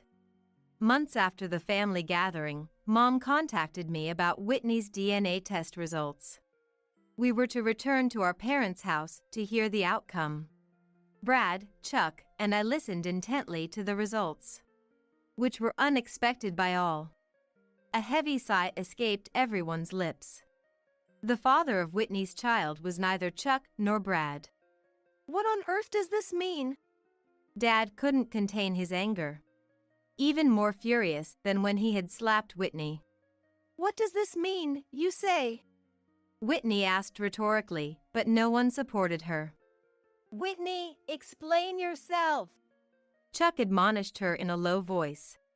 Resigned, perhaps realizing she couldn't escape the truth any longer, Whitney explained in a small voice. I don't know who the father is. Chuck was so busy with work right after we got married, and I felt so lonely. Her voice gradually turned whiny. It's not my fault Chuck made me feel lonely, right? The child is innocent. Let's pretend that night never happened. Please. Whitney moved closer to Chuck, not Brad. So, what about you and Brad? Chuck asked gently. Right. Brad was just for fun. I was entertaining him because things weren't going well with Zoe. Whitney glanced at Brad and laughed. Besides, Brad may come from a wealthy family, but he's so stingy. He never spoiled me. Chuck, you're the only one for me. Whitney clung to Chuck's arm. Brad, faced with the realization of his infertility and Whitney's abandonment, was just staring blankly. So it is. Chuck muttered softly, then forcefully shook off Whitney's clinging arm. Whitney fell off the couch, But Chuck stood up, towering over her. I've had enough. Talking to you any further is a waste of time. His eyes filled with hatred and sorrow. Dad and Mom said, we'll send the divorce papers later. Thank you for everything up to now. Without giving Whitney another look, Chuck left the house. It's the expected outcome, Mom said, placing a hand on Whitney's shoulder. From now on, you're nothing to me. Leave this house immediately. Mom had always ultimately accepted Whitney despite her behavior. But this time it seemed she had reached her limit. I've been too lenient. But don't worry, I won't bother with you anymore. Live strong on your own. We had never seen Mom react so coldly before. But her resolve seemed firm, as if she had come to a clear decision. Dad agreed with her decision, and it was decided that Whitney would be kicked out of the house. So, how long do you plan to stay here? I asked Brad, who was left behind. Brad slowly looked up at me. Then, as if realizing something too late, he asked, Zoe, that kid wasn't mine, right? If so, I'm innocent. Whitney was just playing around, as she said. So, why don't we call off the divorce and start over? I was speechless. After all the mocking, he had the nerve to say that. I have no intention of starting over with you. I wish I never have to see you again. So please, leave this house right now. I grabbed a mop nearby and hit Brad with it. Get out now! I shouted as I chased him out. Later, I finalized the divorce with Brad. I had gotten along well with Mil and wanted to keep in touch, but it wasn't to be. Mil and I had a farewell meal together, mourning our separation. Upon learning of my divorce with Brad, Whitney, who had been hesitant, agreed to divorce Chuck and finally left the family home. She seemed to intend to move in with Brad, but he refused her. Brad, too, was no longer in a position to support Whitney financially. After our divorce, Brad left his job due to discomfort at our shared workplace. He tried to help with the family business, but became estranged from his family and is now looking for new employment while surviving on part-time work. Of course, with alimony payments to me, his life is far from easy. Whitney moving in would be nothing but a nuisance, especially considering she played with his feelings. Shunned by her family, abandoned by Brad, and pursued by Chuck for alimony. Whitney began to drift through the night streets, escaping from everything. But she wasn't the type to attract ordinary men anymore. Once relying on her beauty, post-pregnancy Whitney did nothing to restore her figure. Losing all remnants of her past glory. Unable to escape the glory of being adored in her youth, she became obsessed with a man she met in a nightclub. Drowning in debt and resorting to selling herself, she has fallen to a point of no return. Dad and Mom hired a detective agency to track Whitney's whereabouts, determined never to let her return home. They sold the family home and moved to a condominium in the next town. Mom, sharing this with me, looked sad but resolved not to extend a helping hand to Whitney. If her life were in danger, that'd be different. But that's it. We've decided not to do anything more. Mom's too gentle to bear Whitney's current state, but knows extending help again wouldn't lead to her reform. This is what being a mom is about. Though I never had children of my own, witnessing Mom's compassion and strength fills me with respect. Dad and Mom have taken in Whitney's child, who is nearly 2 years old. His rapid growth is astonishing, and I've been experiencing childcare during visits to my parents' house. I wonder what kind of adult this child without Dad or Mom will become. Yet, I'm determined to shower him with enough love to never feel lesser for it. Today, once again, I received an email from Mom about Whitney's child. We are planning to go on a trip together on the next day off. On my way home from work, I looked up at the night sky and wished for the child's growth. May he grow up to be honest, bright, and earnest. And then, I return to my solitary apartment, where no one waits. I'm Jessica, a 38-year-old office worker. I have been married to my husband, Brandon, for 5 years now. However, we've been struggling to have children. Being the eldest and only son, Brandon has always been under pressure from his mother, Chloe, to have a boy since we got married. These days, few people care about the gender of their children, and either a son or daughter can be an heir. Brandon himself doesn't care about the gender and says there's no rush to have children. But Chloe sees me as an adversary and always tells me when Brandon's not around. A woman who can't have children is useless in this family. If you can't have one, you might as well leave. Her words have hurt me deeply. I'm sorry, Chloe, but honestly, your words are very pressuring. I wish you wouldn't say such things. I finally gathered the courage to express my feeling to Chloe. But she didn't understand it at all and became even more oppressive, telling me not to defy her. I was shocked. I never expected such words from her. At first, I endured it because she's Brandon's mother and I didn't want to cause any trouble. But enduring Chloe's sarcasm while undergoing fertility treatments was mentally taxing, and my health started to decline.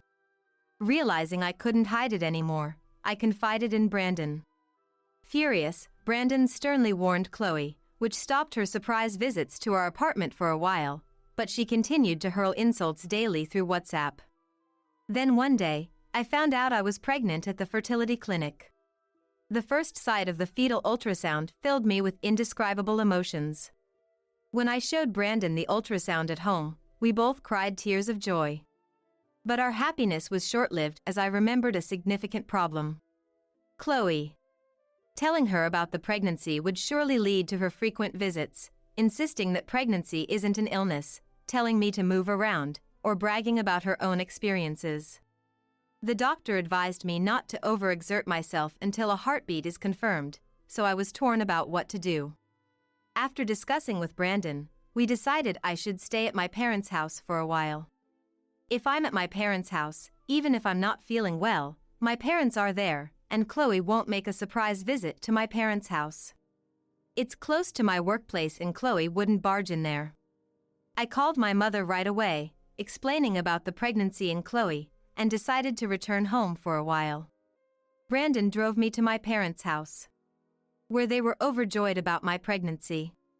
After greeting my parents, Brandon returned to our apartment. Being back at my parents' house, away from Chloe, brought me peace of mind. Soon after, morning sickness hit, and I spent days in bed. At work, my pale face raised concerns, and my boss suggested me to take a break, which I gratefully accepted. Many women at my job, including those who have undergone fertility treatments, understood my situation. Their support was comforting. Other than severe morning sickness, my pregnancy was uneventful, and the baby grew healthily. Feeling the first kicks was indescribably touching, and I lovingly caressed my belly every day. In fact, Brandon and I had already planned to move to a bigger house once we had a child. The reason is, our apartment was getting old, and while it's fine for just the two of us, it felt inconvenient for raising a child. We had set various criteria like proximity to stations, hospitals, and shopping facilities, and were searching accordingly. Then, Brandon suddenly sent me a photo. It was of a new high-rise condominium near the station. The area around the condo had everything needed for living, like commercial facilities and hospitals, and it was close to nurseries and schools, making it convenient for kids in the future. Completion is expected next month, and I casually entered a lottery for it. Surprisingly, we won. If you don't like it, we can just transfer it to someone else. Jessica, you can see it and decide. Hearing this, I immediately opened their website, was taken aback by the stylish design of the rooms, and exclaimed, "What?" The latest system kitchen, a bathroom with a sauna. Moreover, the unit we won was on the top floor of the 30-story building.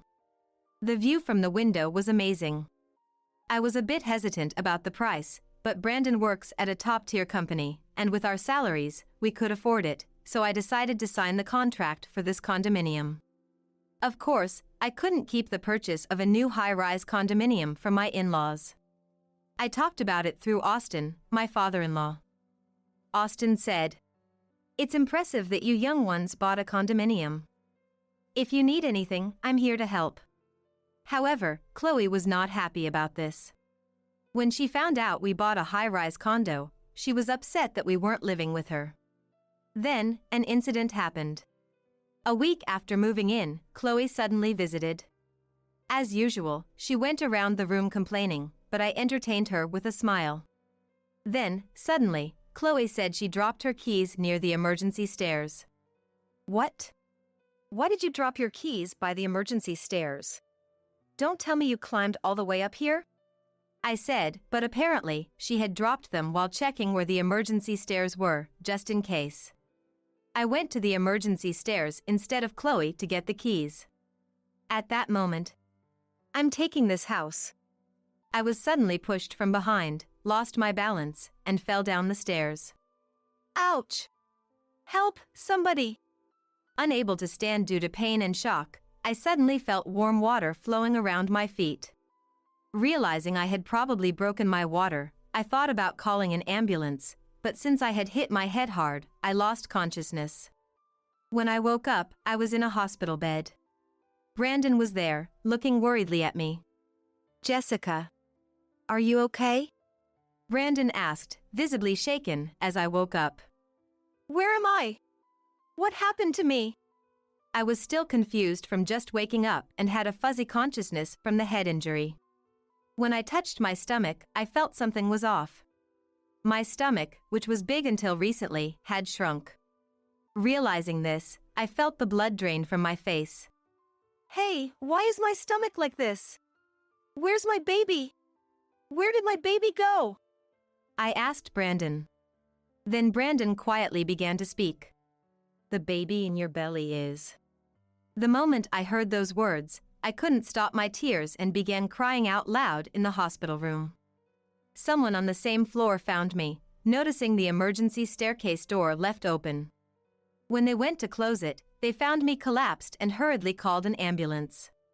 Brandon asked why I approached the emergency stairs, so I explained everything about my interaction with Chloe. I was mentally harassed by Chloe when Brandon wasn't around before, which had once caused me to fall ill. Because of that, Brandon instructed me to always carry a voice recorder. Of course, I started recording the moment Chloe showed up unannounced. After listening to the voice recorder, it was clear that Chloe was the culprit. Brandon was furious to learn that his own mother had done such a thing. Then, a call came in on Brandon's mobile phone from a relative. On the call, Brandon heard a shocking fact. It seemed Chloe, thinking the baby had died, was telling relatives while crying, "Oh, my poor sweet grandchild has gone to heaven. It's so sad. It's because Jessica, even though she's pregnant, went out riding a bicycle." She was making up absurd stories. However, Austin, who was present, had heard nothing like that from either me or Brandon and was looking at Chloe in utter disbelief. It seemed impossible that Austin didn't know anything about it. And the idea of a woman in her 9th month of pregnancy riding a bicycle. That's why the relative called Brandon. It was unbelievable. Then Brandon, taking the voice recorder, said, "Jessica, let me borrow this for a bit. Can you leave the rest to me?" He then left the hospital room. As Brandon left, my parents arrived. After I explained everything, they were both shocked and angry. I decided to trust Brandon and wait in the hospital room for the outcome. Meanwhile, Brandon met with the relative who had called him. It turned out Chloe was gathering relatives at her house, explaining the incident. Of course, her words were nonsense, and she was just trying to make herself look innocent. Some relatives believed Chloe and wept, while others were skeptical and viewed her with suspicion. Suddenly, Brandon burst in, causing Chloe to look at him in surprise. "Huh? Brandon, why are you here? You were supposed to be with Jessica. She needs you. It's so sad about the baby." I was looking forward to its birth," Chloe said, even feigning tears. At that moment, something snapped in Brandon. "Enough, Mom. I know everything. You pushed Jessica down the emergency stairs," he said, pulling out the voice recorder in front of the relatives. Everyone was shocked to hear the conversation recorded so vividly. Who heard the voice could not hide their surprise. "Is this true?" Austin, whose face turned pale due to the shock, asked Chloe. "No, that's not true. This is nonsense. I didn't go near the emergency stairs." Even after hearing the recording, Chloe insisted she hadn't done it. However, there was a security camera nearby, and its footage would surely show me and Chloe entering the emergency stairwell. When Brandon mentioned this, Chloe, who had been speaking fluently until then, turned pale and began to tremble.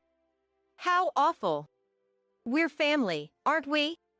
How dare you shame your own mother like this?" Chloe clung to Brandon, insisting she was innocent and that it was Jessica who had slipped on her own. Even if that were true, leaving someone who had fallen and not helping them is questionable. However, the relatives who had already heard the voice recording did not believe Chloe's story. Instead, they urged her to go to the police and turn herself in. "It's not me. I'm not the bad one. You understand, don't you? You know I'm not the kind of person who would do this. Prove it in front of everyone." Chloe desperately appealed to Austin to affirm her innocence. But no one believed Chloe's story anymore. Soon, the police arrived, and from the audio and the subsequent security camera footage, it was clear that Chloe was the perpetrator. She was taken to the police station and arrested.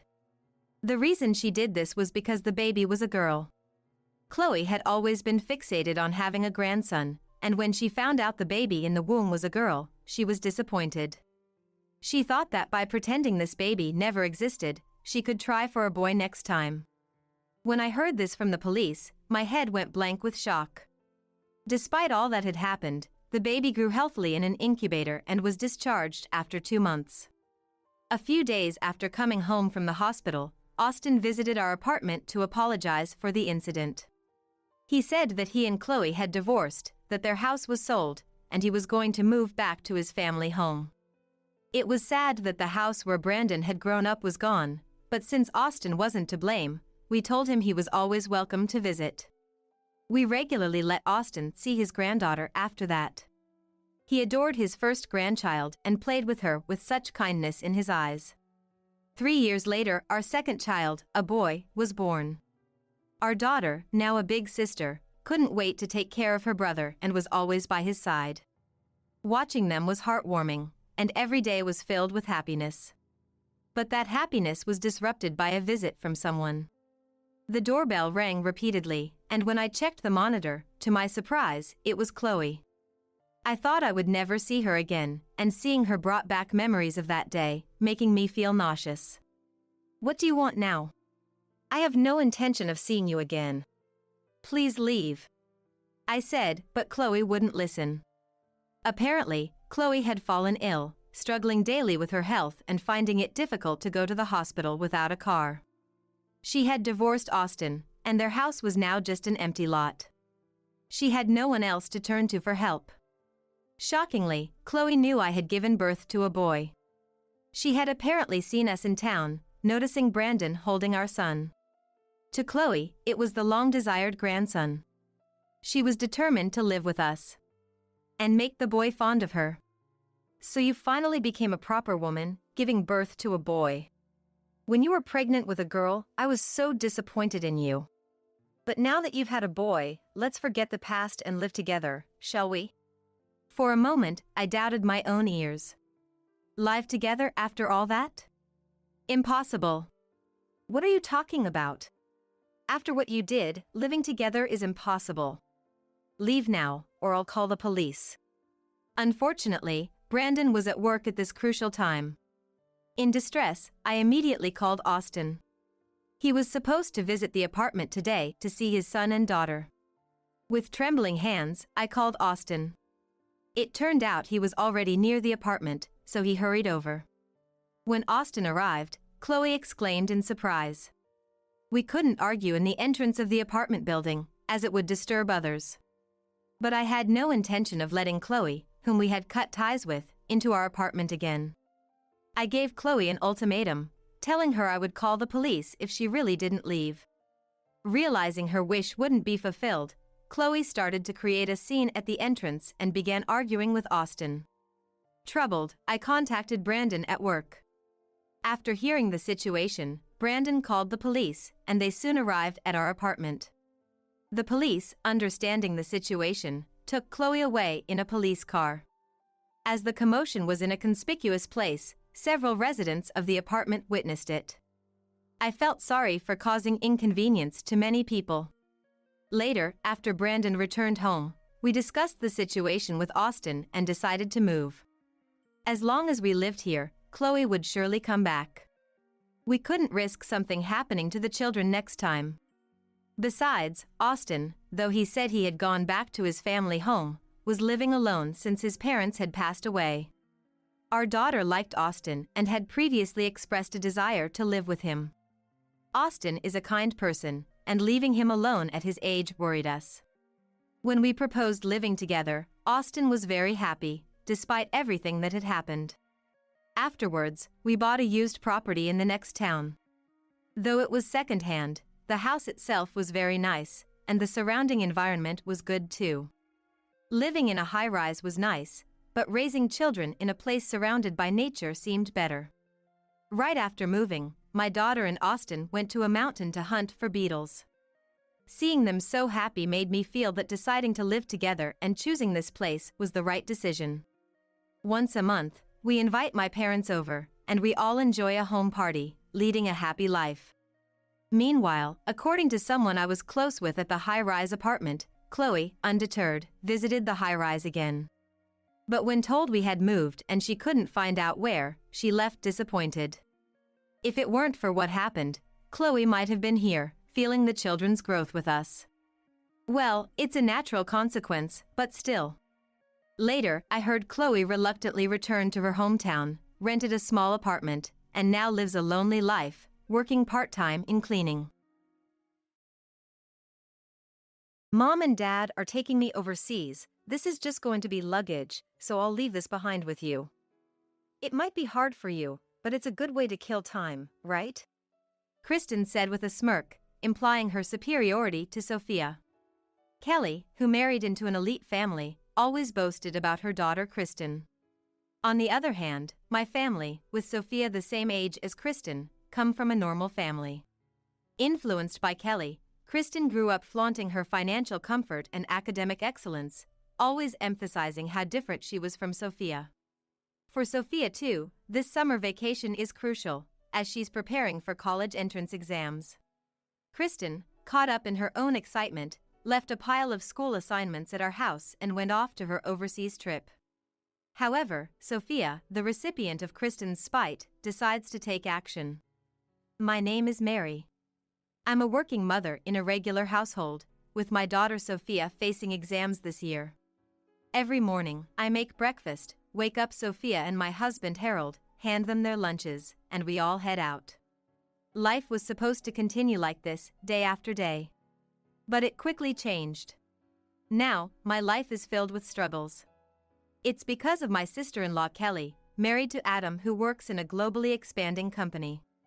Kelly, who married a rich, and her daughter Kristen, have become a source of stress.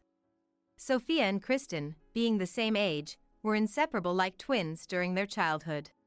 Living not far from each other's homes, family gatherings, especially during long vacations, meant they were always together. But as Kristen started attending various classes and tutoring, their playtime significantly reduced. Gradually, we lost touch with Kelly's family, and by the time we met again, Kristen, maintaining top grades at a prestigious private school, had become Kelly's pride. In Adam's absence due to frequent business trips, Kelly enjoyed her life as an elegant housewife. With Kristen, nearly guaranteed a scholarship through school recommendations due to her grades, you could say their whole family was sailing smoothly. However, for Kelly and Kristen, with too much time on their hands, our family working parents and Sophia studying hard for general exams became an easy target for mockery. When did Kelly's assertive personality twist into something unpleasant? Her straightforward and cool attitude was lost, replaced with sending us unpleasant, boastful messages. It wouldn't matter if I was the only target. But on weekends, they started visiting, ostensibly to play with us. Bringing expensive confectionery as a pretext, clearly to disturb us, especially Sophia. We bought this cake, so let's have tea. Sophia should come and join us. Kristen, go call her, Kelly said, summoning Sophia without my permission. Of course, Sophia was studying. Soon, Sophia came down to the living room, looking displeased. Kristen, with a somewhat mean smile, nudges her. People taking general exams have to cram a lot, right? Must be tough. But since your cousin's here to play, you should entertain her. Well, you don't need to study, but Unlike the provocative Kristen, Sophia is shy and can't stand up for herself. All I can do is try to end the tea party quickly. I swiftly prepared the tea and hastened them to finish the cake. Meanwhile, Kelly keeps bragging about how brilliant Kristen is and how hard she works at her extracurriculars. Isn't it odd? You're a mother and you hardly ever boast about Sophia. Kelly suddenly said so out of nowhere. But the reason I don't retort with boastful stories is that Sophia has asked me not to. Sophia possesses many virtues that neither I nor Harold have. I always want to counter. But Sophia seems to think there's no need to let Kelly and the rest know. I tolerate and respect Sophia's wishes, responding nonchalantly. Mom always bragged more about you than me, right? It's the same thing. Kelly, looking satisfied, laughed it off. Yeah, that's right. This way everything ends as if nothing happened. Yes, our parents also favored Kelly over me, always showing more enthusiasm and expectation for her. They sided with Kelly, who married the elite Adam, all the time. I could tolerate that, but what really got to me was how they constantly compared the grandchildren, always praising Kristen. I was utterly fed up with our parents' attitude. Despite feeling a strong irritation inside, I had to endure it for Sophia's sake, day after day. Then, the children's summer vacation arrived. But with it came turmoil. Kelly's family was preparing for a month-long trip abroad. Since they seemed to be unconcerned with academic studies, we had been hearing about their proud travel plans every week. We thought about taking a trip ourselves, but Sophia was determined. Without Kristen around, I'll be able to study in peace. So, we dropped our plans. However, just before their departure, Kelly's family showed up at our house with a pile of assignments. Kelly, what is all this? Summer homework, of course. I faced them, feeling a mix of surprise and bewilderment. The massive amount of assignments, covering our table, was obviously from Kristen's school. We're leaving soon, right? These would just be extra luggage, and Kristen doesn't have time for such tedious stuff, so we thought we'd leave it to Sophia. Yeah, it might be a bit tough for you, but give it your best shot. Sophia and I were both stunned. Kelly and her family wore smug smiles. They didn't even try to hide their condescending looks. But did they realize how absurd their words were? I have my own assignments, and summer courses too. For a student facing exams, there's no time to waste on trivial things. Sophia's dream school is highly competitive. She couldn't possibly spare time for Kristen's work on top of her own studies and summer courses. Sophia tried to speak up, but Kelly cut her off. It's Sophia's last summer in high school too, so I originally said no to this plan, you know. But you guys aren't going anywhere, right? Unlike our Adam, traveling must be hard for you guys. Kristen joined in with a spiteful look at Sophia. My school's on high level, so I'm not sure if Sophia can handle it, but it's a good study opportunity, right? After their carefree remarks, they left the blank assignments and departed for their trip. Adam probably didn't know about this. He's been away for work, leaving before the summer break. Without the fair and serious Adam around, they brazenly dumped this on us. I tried talking to our parents about Kelly's outrageous behavior, but they still sided with her, making me furious. You need to study anyways, so just do it. Kristen is giving you this chance, which makes her the better child. Sophia's not trying hard enough. Instead of complaining, why doesn't she just study quietly? My mom said so selfishly. With Dad always agreeing with her, I realized I couldn't expect anything from our parents. Dejected, I gave up on consulting them. Sophia not getting a recommendation was largely due to her reserved nature. Those selected for recommendation slots were active in student council, clubs, and had outstanding grades. Sophia, being shy, always found it challenging. But she was distressed enough to say she could study more in the absence of Kelly's family. I was filled with seething anger. Sophia too was furious. But, unlike my vehement refusal, she reacted differently. To my surprise, she started tackling Kristen's assignments alongside her own studies. I won't lose. If I can't beat Kristen, I can't beat the exams. Mom, I'll show them I can do it. That way of thinking never even crossed my mind, but Sophia was determined. I'll create work that will shut them up. She was breathing heavily. If Kelly and Kristen returned to find the assignments untouched, they would be troubled. But my concern was how much more they would interfere with Sophia after that. Kelly and her family were looking down on us, thinking, she can't possibly do it. Well, then, we just had to surpass their expectations. Next time we're asked for something, we can just say, we're going to refuse, since we already completed that massive load of summer homework. Impressed by Sophia's positive attitude, I changed my mindset. No longer just enduring, but ready to fight back boldly, that was the only way to win against Kelly and her family. I confessed everything to Harold and persuaded him to join us as a family in tackling the tasks. Sophia and I were more than ready, but Harold, preferring to think it over, called it a day. However, within 2 days, Harold came up with a summer vacation schedule to get through the assignments.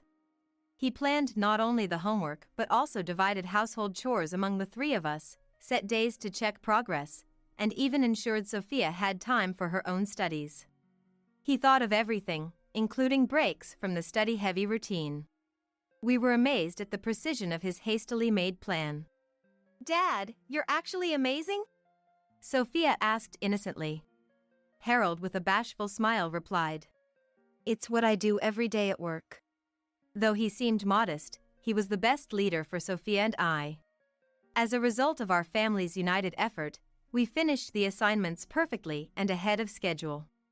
Sophia was able to focus on her studies, and her mock exam scores improved significantly. I was relieved to see her gaining confidence. Harold, in a great mood, picked up one particular assignment for a final check. This French essay is outstanding. With this, you and I could go back to college. The truth is, Harold and I couldn't pursue doctoral studies due to financial reasons.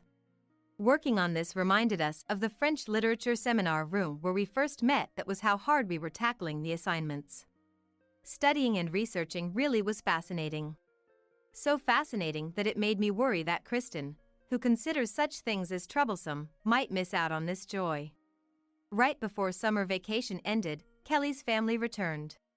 They collected the assignments without much inspection, seemingly satisfied that they were just done.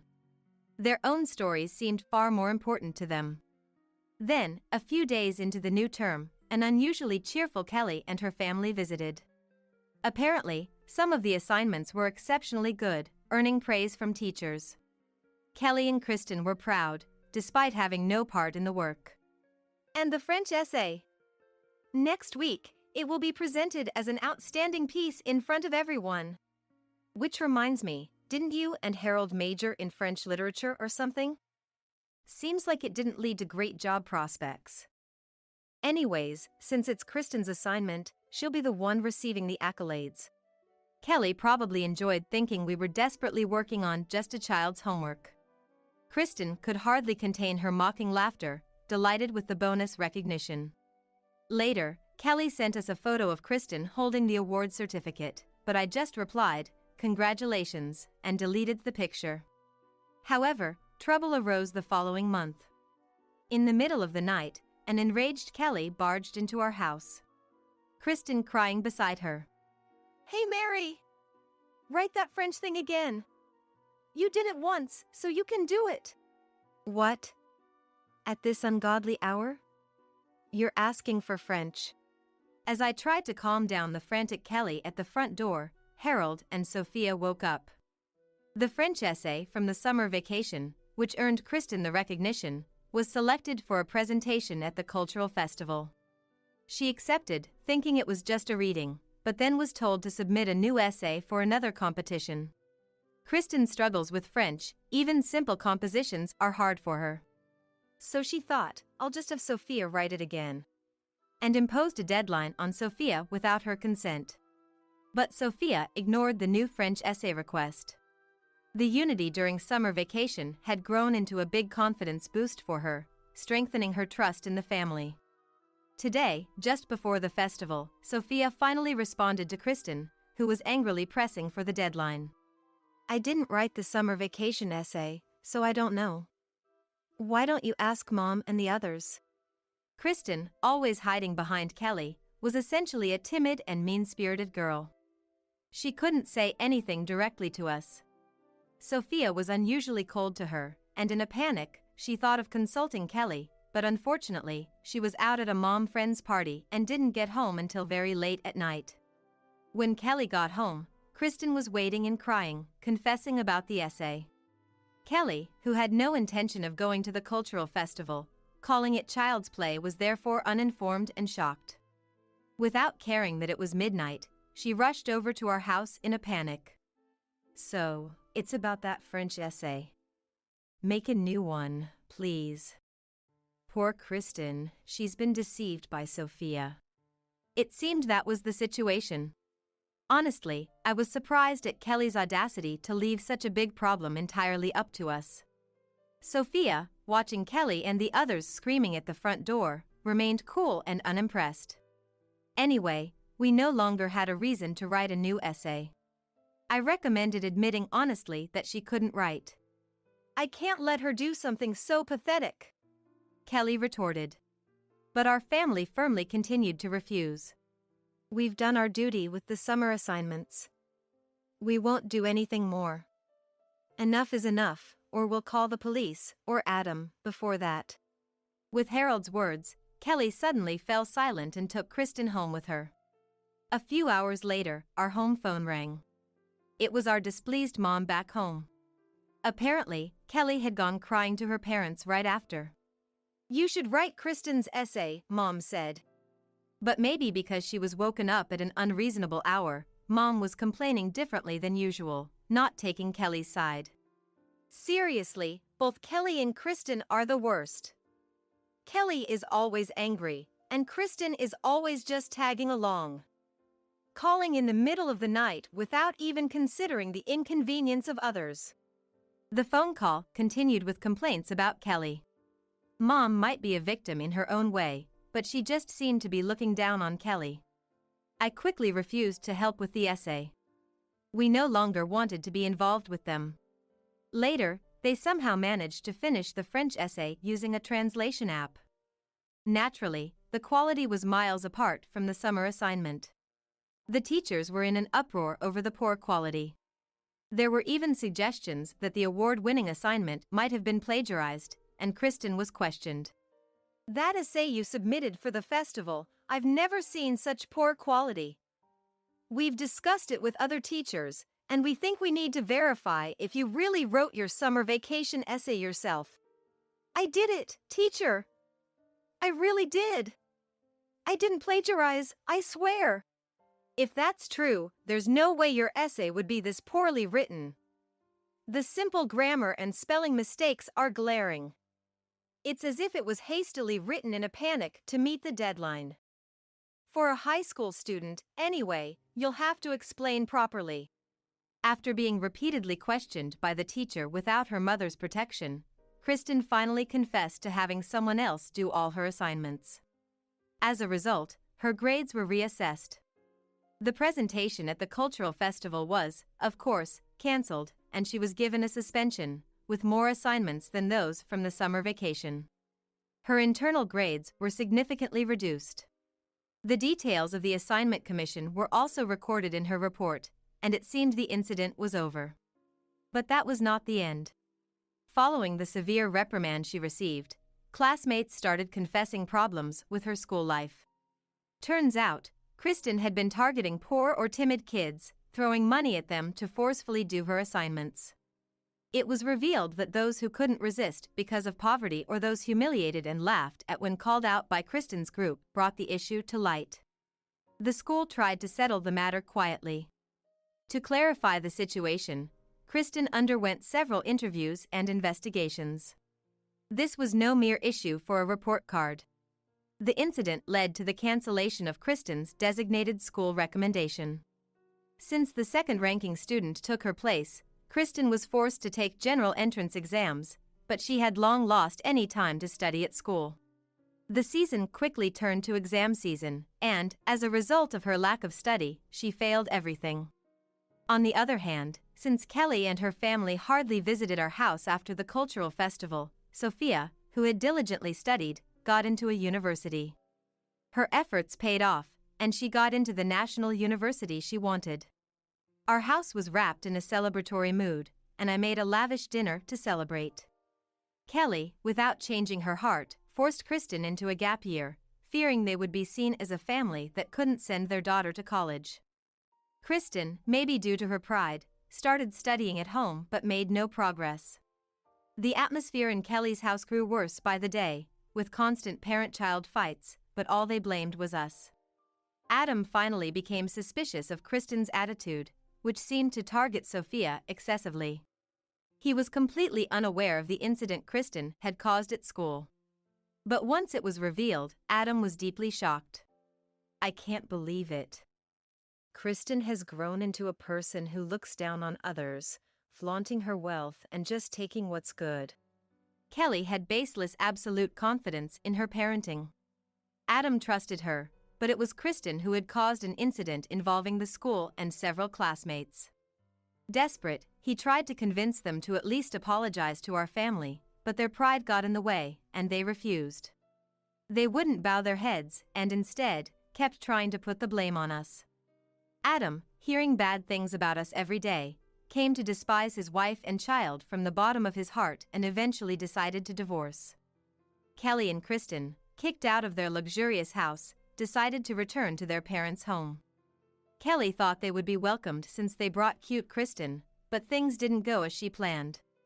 Our parents, who always supported her, started treating Kristen almost like a jinx because of the multiple problems she caused. And their attitude changed drastically. They had always been harsh on Sophia but now turned to her with kind voices, desperately trying to please her. They even tried to send her expensive gifts. This confused both me and Sophia. "For your successful admission, how about we buy you a luxury brand bag? You've worked so hard, you deserve all the luxury." "Yeah, unlike Kristen, it's okay if it's a bit expensive, tell your grandpa what you want." Their parents praised Sophia and disparaged Kristen. Sophia had long lost her affection for her grandparents and wouldn't be appeased with a brand bag. Neither me nor Sophia wanted to get back at Kelly and her family for what they had done. We didn't want to look down on them, so we refused the gift even if it was for celebration. Why were our parents trying to please us? It seemed to be related to Kelly and her family coming back. "Kelly's back, right? We want you to help her. For the family. You know, we're getting old, and there are household chores." My mother hesitated on purpose. They couldn't handle Kelly and her family, so they were calling us to take care of them. But we had long lost any desire to see Kelly and her family's faces. Not just me, but my whole family refused and didn't step into my parents' house. Moreover, we had no intention of visiting them anymore. To my parents who were desperately trying to please us at our front door, Sophia smiled back and said, "We're moving. We're not coming back to this town, so take care of Kristen and her family. I have university, so please don't bother us anymore. Goodbye." What? Our parents could only stand there with mouths agape. Yes, we had decided to move all together after that summer vacation, regardless of the exam results. And so, we cut ties with my parents and Kelly's family and headed to a new town. The ones left behind are reportedly fighting every day at my parents' house. Since the divorce with Adam was finalized, their living standards plummeted, and Kelly, with no face to show to her mom friends, became increasingly reclusive. Without jobs, the mother and the daughter blamed each other in a nasty fight, causing uproar with my parents almost every day. As for us, we are expanding our social circle smoothly at the new place. Sophia studies seriously at the university, immersing herself in seminar research. She has made new friends in addition to her high school ones and looks happy going to the university every day. It was a year of mostly studying, but now Sophia has grown enough to balance both study and play. I hope she goes out more from now on. Although the moving expenses were a bit of a burden, we have enough savings for her to choose her favorite path. The unreasonable task of the summer vacation assignment was an absurd incident, but someday we'll be able to laugh about it, saying, "Remember when that happened?" By then, we'll remember not the malicious faces of Kelly and her family, but the unity and effort of our own family. I gave your dead ex-husband's life insurance money to my eldest son's wife for her housewarming. What's yours is mine, so you shouldn't have any complaints. Divorce? Understood. I guess he thought I would cry and refuse the divorce, because my husband seemed a bit surprised. Don't think everything will go your way. Just you watch. My name is Jennifer. I am actually remarried to my current husband, David. I was widowed from my previous husband, William, due to illness. William had a disease since his youth, which worsened and led to his death. Concerned about me being left alone, William left me a substantial amount of life insurance. I had no children with William. I met David through a relative's introduction. When I tried to refuse him, saying I wasn't a first-time bride, "Don't worry about that," he said. I felt happy, as it seemed he accepted not just me but also William. Since remarrying David, due to my frail health and David's high income, I've been a housewife. I gave birth to our daughter Susan and our son Anthony, and I've tried my best with housework and child-rearing. David sometimes brought home stress from work, behaving selfishly and yelling suddenly, but I managed to get by. When David was in a bad mood, moocher, nuisance, he would call me things like that. But I am grateful to David for providing a financially comfortable life. David treated our son Anthony specially as the heir to the house. For Susan and Anthony's birthday and Christmas gifts, school entrance gifts, and other occasions, he clearly favored one over the other. During long vacations in summer, he would take Anthony to his parents' house and not return him for days. At David's parents' house, Anthony could eat sweets and play games all he wanted, messing up his daily rhythm and study habits. When he returned, he would rebel and look down on me, making it very difficult to return to our normal life. I appealed many times to stop this, as it wasn't good for Anthony, but I took in a woman with a marriage history. A wife shouldn't talk back, he said, and never accepted it. Susan disliked David and his family's home and left the house early. Susan got married about 5 years ago. She has children and is struggling with childcare. Anthony got married about 2 years ago. His wife was young and beautiful. I often had trouble with Anthony's wife, Nancy's attitude, but we didn't meet often, and I thought maybe that's just how young people are these days, so I didn't interfere much. Now, this happened about 2 years ago. When Anthony and Nancy had dinner at our house to celebrate their marriage, Nancy said as soon as she arrived, "Wow, what a lovely house.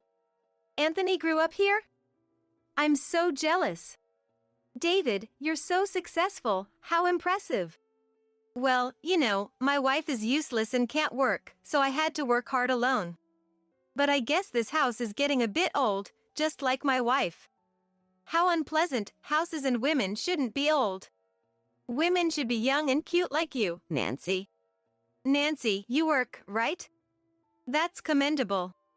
In this day and age, capable women need to work and live in society. Unlike my useless wife. David was smitten with the attractive Nancy and insulted me unnecessarily. This house is old, but I keep it well organized and clean. Perhaps because of David's groundless accusations, Nancy seems to think it's okay to look down on me just because I'm older. She even directed her condescending gaze at my eldest daughter, Susan. Susan is just like Jennifer, huh? I think you should take care of your nails and wear some accessories. Have you given up just because you have kids? I won't become like Susan after marriage, Anthony, don't worry. Of course, you're different from Mom and Susan. They're so different, it's like they're not even the same species. Nancy acts superior and out of line towards Susan, who is struggling with childcare every day, but neither David nor Anthony seem to notice how ridiculous it is. After the dinner, when Anthony and Nancy left, Susan said in a dismayed voice, "Her attitude is questionable, isn't it? Honestly, I don't want to be involved." Regarding this, David said, "Susan, are you angry because she hit the nail on the head?" "Ah, women's jealousy is ugly," he said dismissively.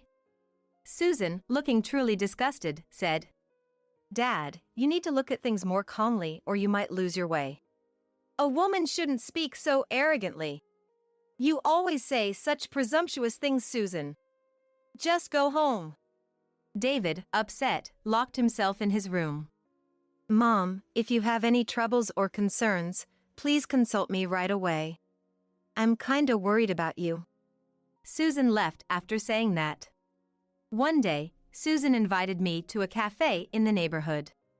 Ever since that incident, Susan has been inviting me out more often, maybe to check if I'm all right. Mom, now that you're free from child rearing, why don't you find a hobby or something enjoyable? Remember how you used to love gardening? Do you still do that? I still do a bit of gardening at home. Maybe I should take this time to relearn about different types of flowers and their planting methods. These days, many people post their gardening pictures on social media, which is fun to look at and can be inspiring.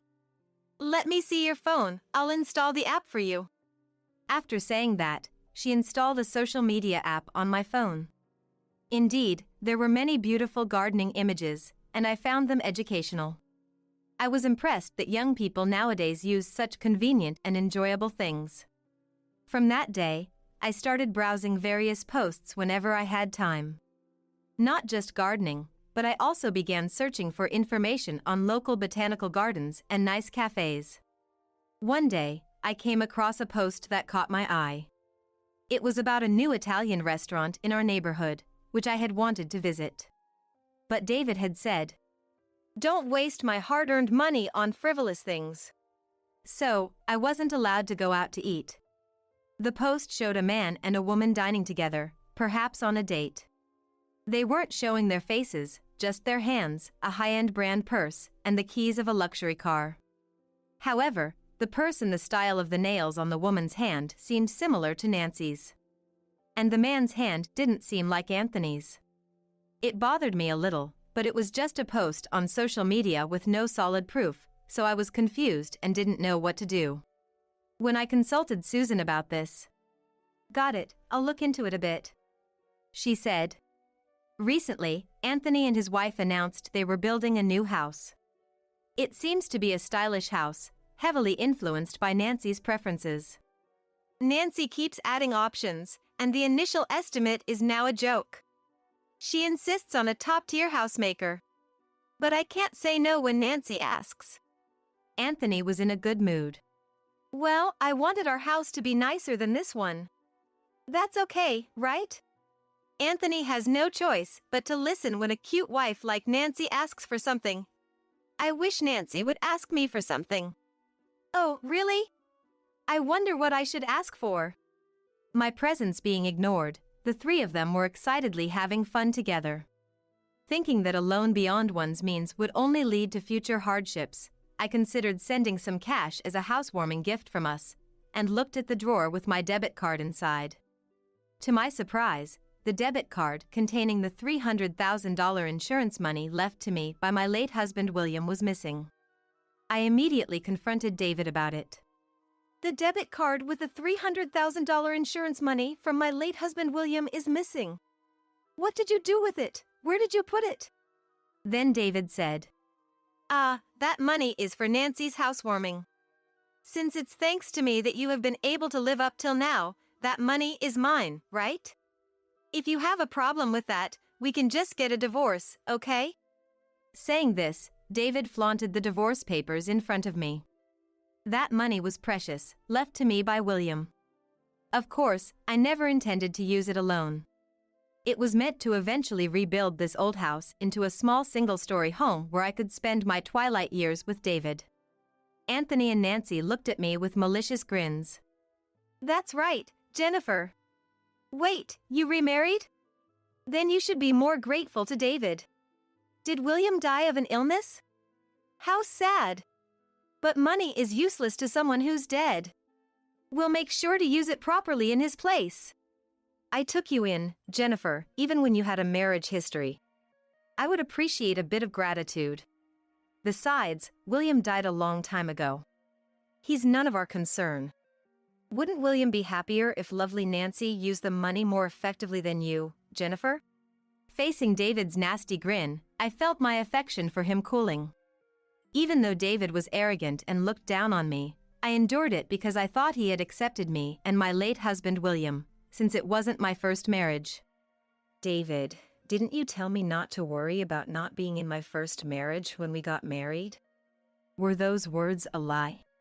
Huh? That was just because I thought someone who felt inferior would be easier to manipulate. And it turned out to be true. Mom seemed to be tough on you because of that, but I couldn't care less. I was foolish. I had completely misunderstood. As a last hope, I turned to Anthony. Anthony, I raised you with love in my own way. Do you understand my sadness? What do you think, Anthony? I don't understand your feelings. As long as I have Nancy and money, that's all I need. So, you're giving me the money, right? As a parent, you should do anything for my happiness, right? Fulfill your responsibility. This was truly a shock. Regarding Anthony, I realized it was my responsibility for raising him this way. A feeling of guilt overwhelmed me.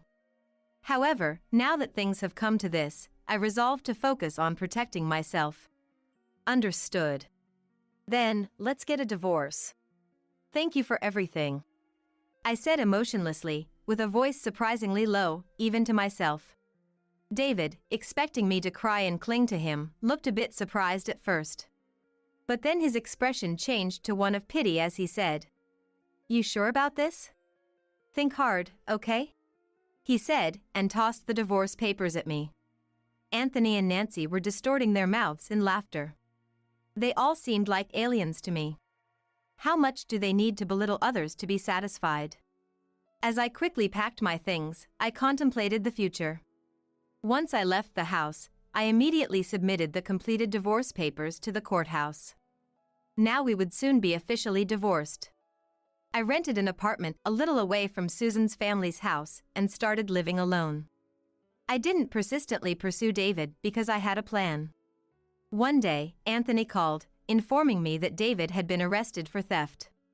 It was natural for suspicion to arise when someone, now a stranger, tried to withdraw $300,000 from a bank account under my name.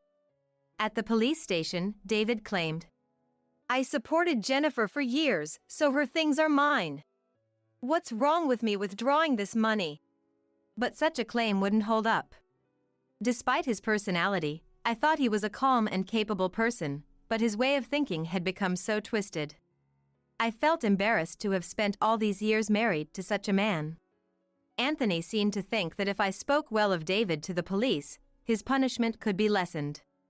Why would he think I would help lessen David's sentence? "I'm divorced now, it's none of my concern. Don't contact me." I hung up the phone. Later investigations revealed that David had been embezzling company funds, leading to his dismissal.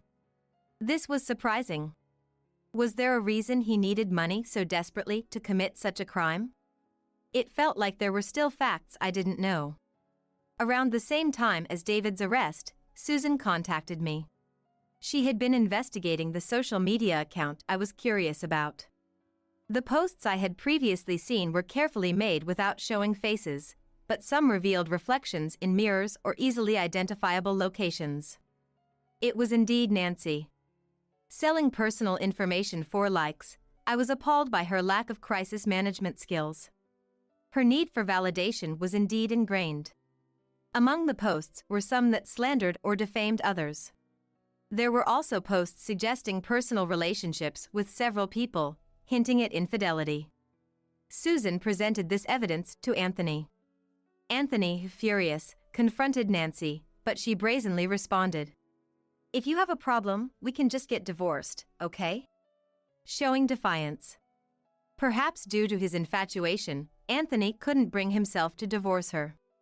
However, it was problematic since some of the men involved had families or held significant positions at work. Moreover, Nancy received a stern warning from her workplace regarding her defamatory posts on social media, making it difficult for her to stay at the company, leading to her resignation. Such actions were typical of Nancy, known for her excessive pride. Well, all of this no longer concerns me. Several months later, I received a call from David. I didn't want to answer, but after several calls, I decided to pick up. "How many times do you think I've called you?" "Well, never mind. The house is filthy now. No one does any housework. It's like a garbage dump. Jennifer, come and clean it up." Huh? Who are you? "What?" It's you, David. Your voice has become so old I couldn't recognize you. Now, what were you saying? I said come and clean the house. Can't you understand? Why should I, now a stranger, clean your house? What's with that arrogant tone? You and I were married, so you're also responsible for the house I'm living in. I have no responsibility. How about doing it yourself? Housework is a simple task, isn't it? I blurted it out, recalling something I had been told in the past. A man doing housework? I've told you so many times that housework is a woman's job. You're so stupid. Then how about asking your beloved Nancy? Isn't she currently unemployed, a moocher and a nuisance as you once said? I found myself repeating things I had been told in the past. I can't possibly ask Nancy to do such things. I knew that Nancy wasn't capable of housework, but it seemed David was also afraid of being disliked by Nancy, so he couldn't bring himself to ask her for help. Look, David. You and I are divorced, so we're no longer husband and wife. I have no obligation or responsibility to clean your house. Understand? If you contact me again, I'll consult a lawyer. After hearing this, David hastily hung up the phone.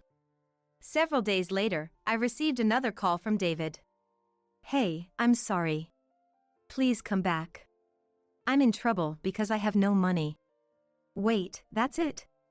I'll remarry you. That should work, right? If we remarry, you'll have the responsibility to take care of me, right? This will settle everything. Now, hurry up and do the housework and cook for me. Ugh. Why do you think I would be happy to get back together with you and take care of you? I refuse. Absolutely not. If you keep bothering me like this, I will call the police. I really hope this is the last time he contacts me. It turns out David had been trying to please Nancy by showering her with gifts. Purses, earrings and other accessories, and even the down payment for a luxury car. That's why he embezzled money from his company. Nancy was aware of David's ulterior motives and exploited them fully. Despite everything being exposed, I still can't understand why David and Anthony can't detach themselves from Nancy. One day, Susan said, "Maybe Nancy is what they call a community crusher?" After some research, I found out that this refers to someone who destroys interpersonal relationships within communities like company organizations, university clubs, mom-friend groups, or neighborhood associations. Characteristics include a distorted need for approval, being aggressive and critical towards others. While I'm not sure if Nancy fits the description perfectly, there seem to be many similarities. But as for me, all I can do now is to live my life without any involvement with Nancy and her ilk.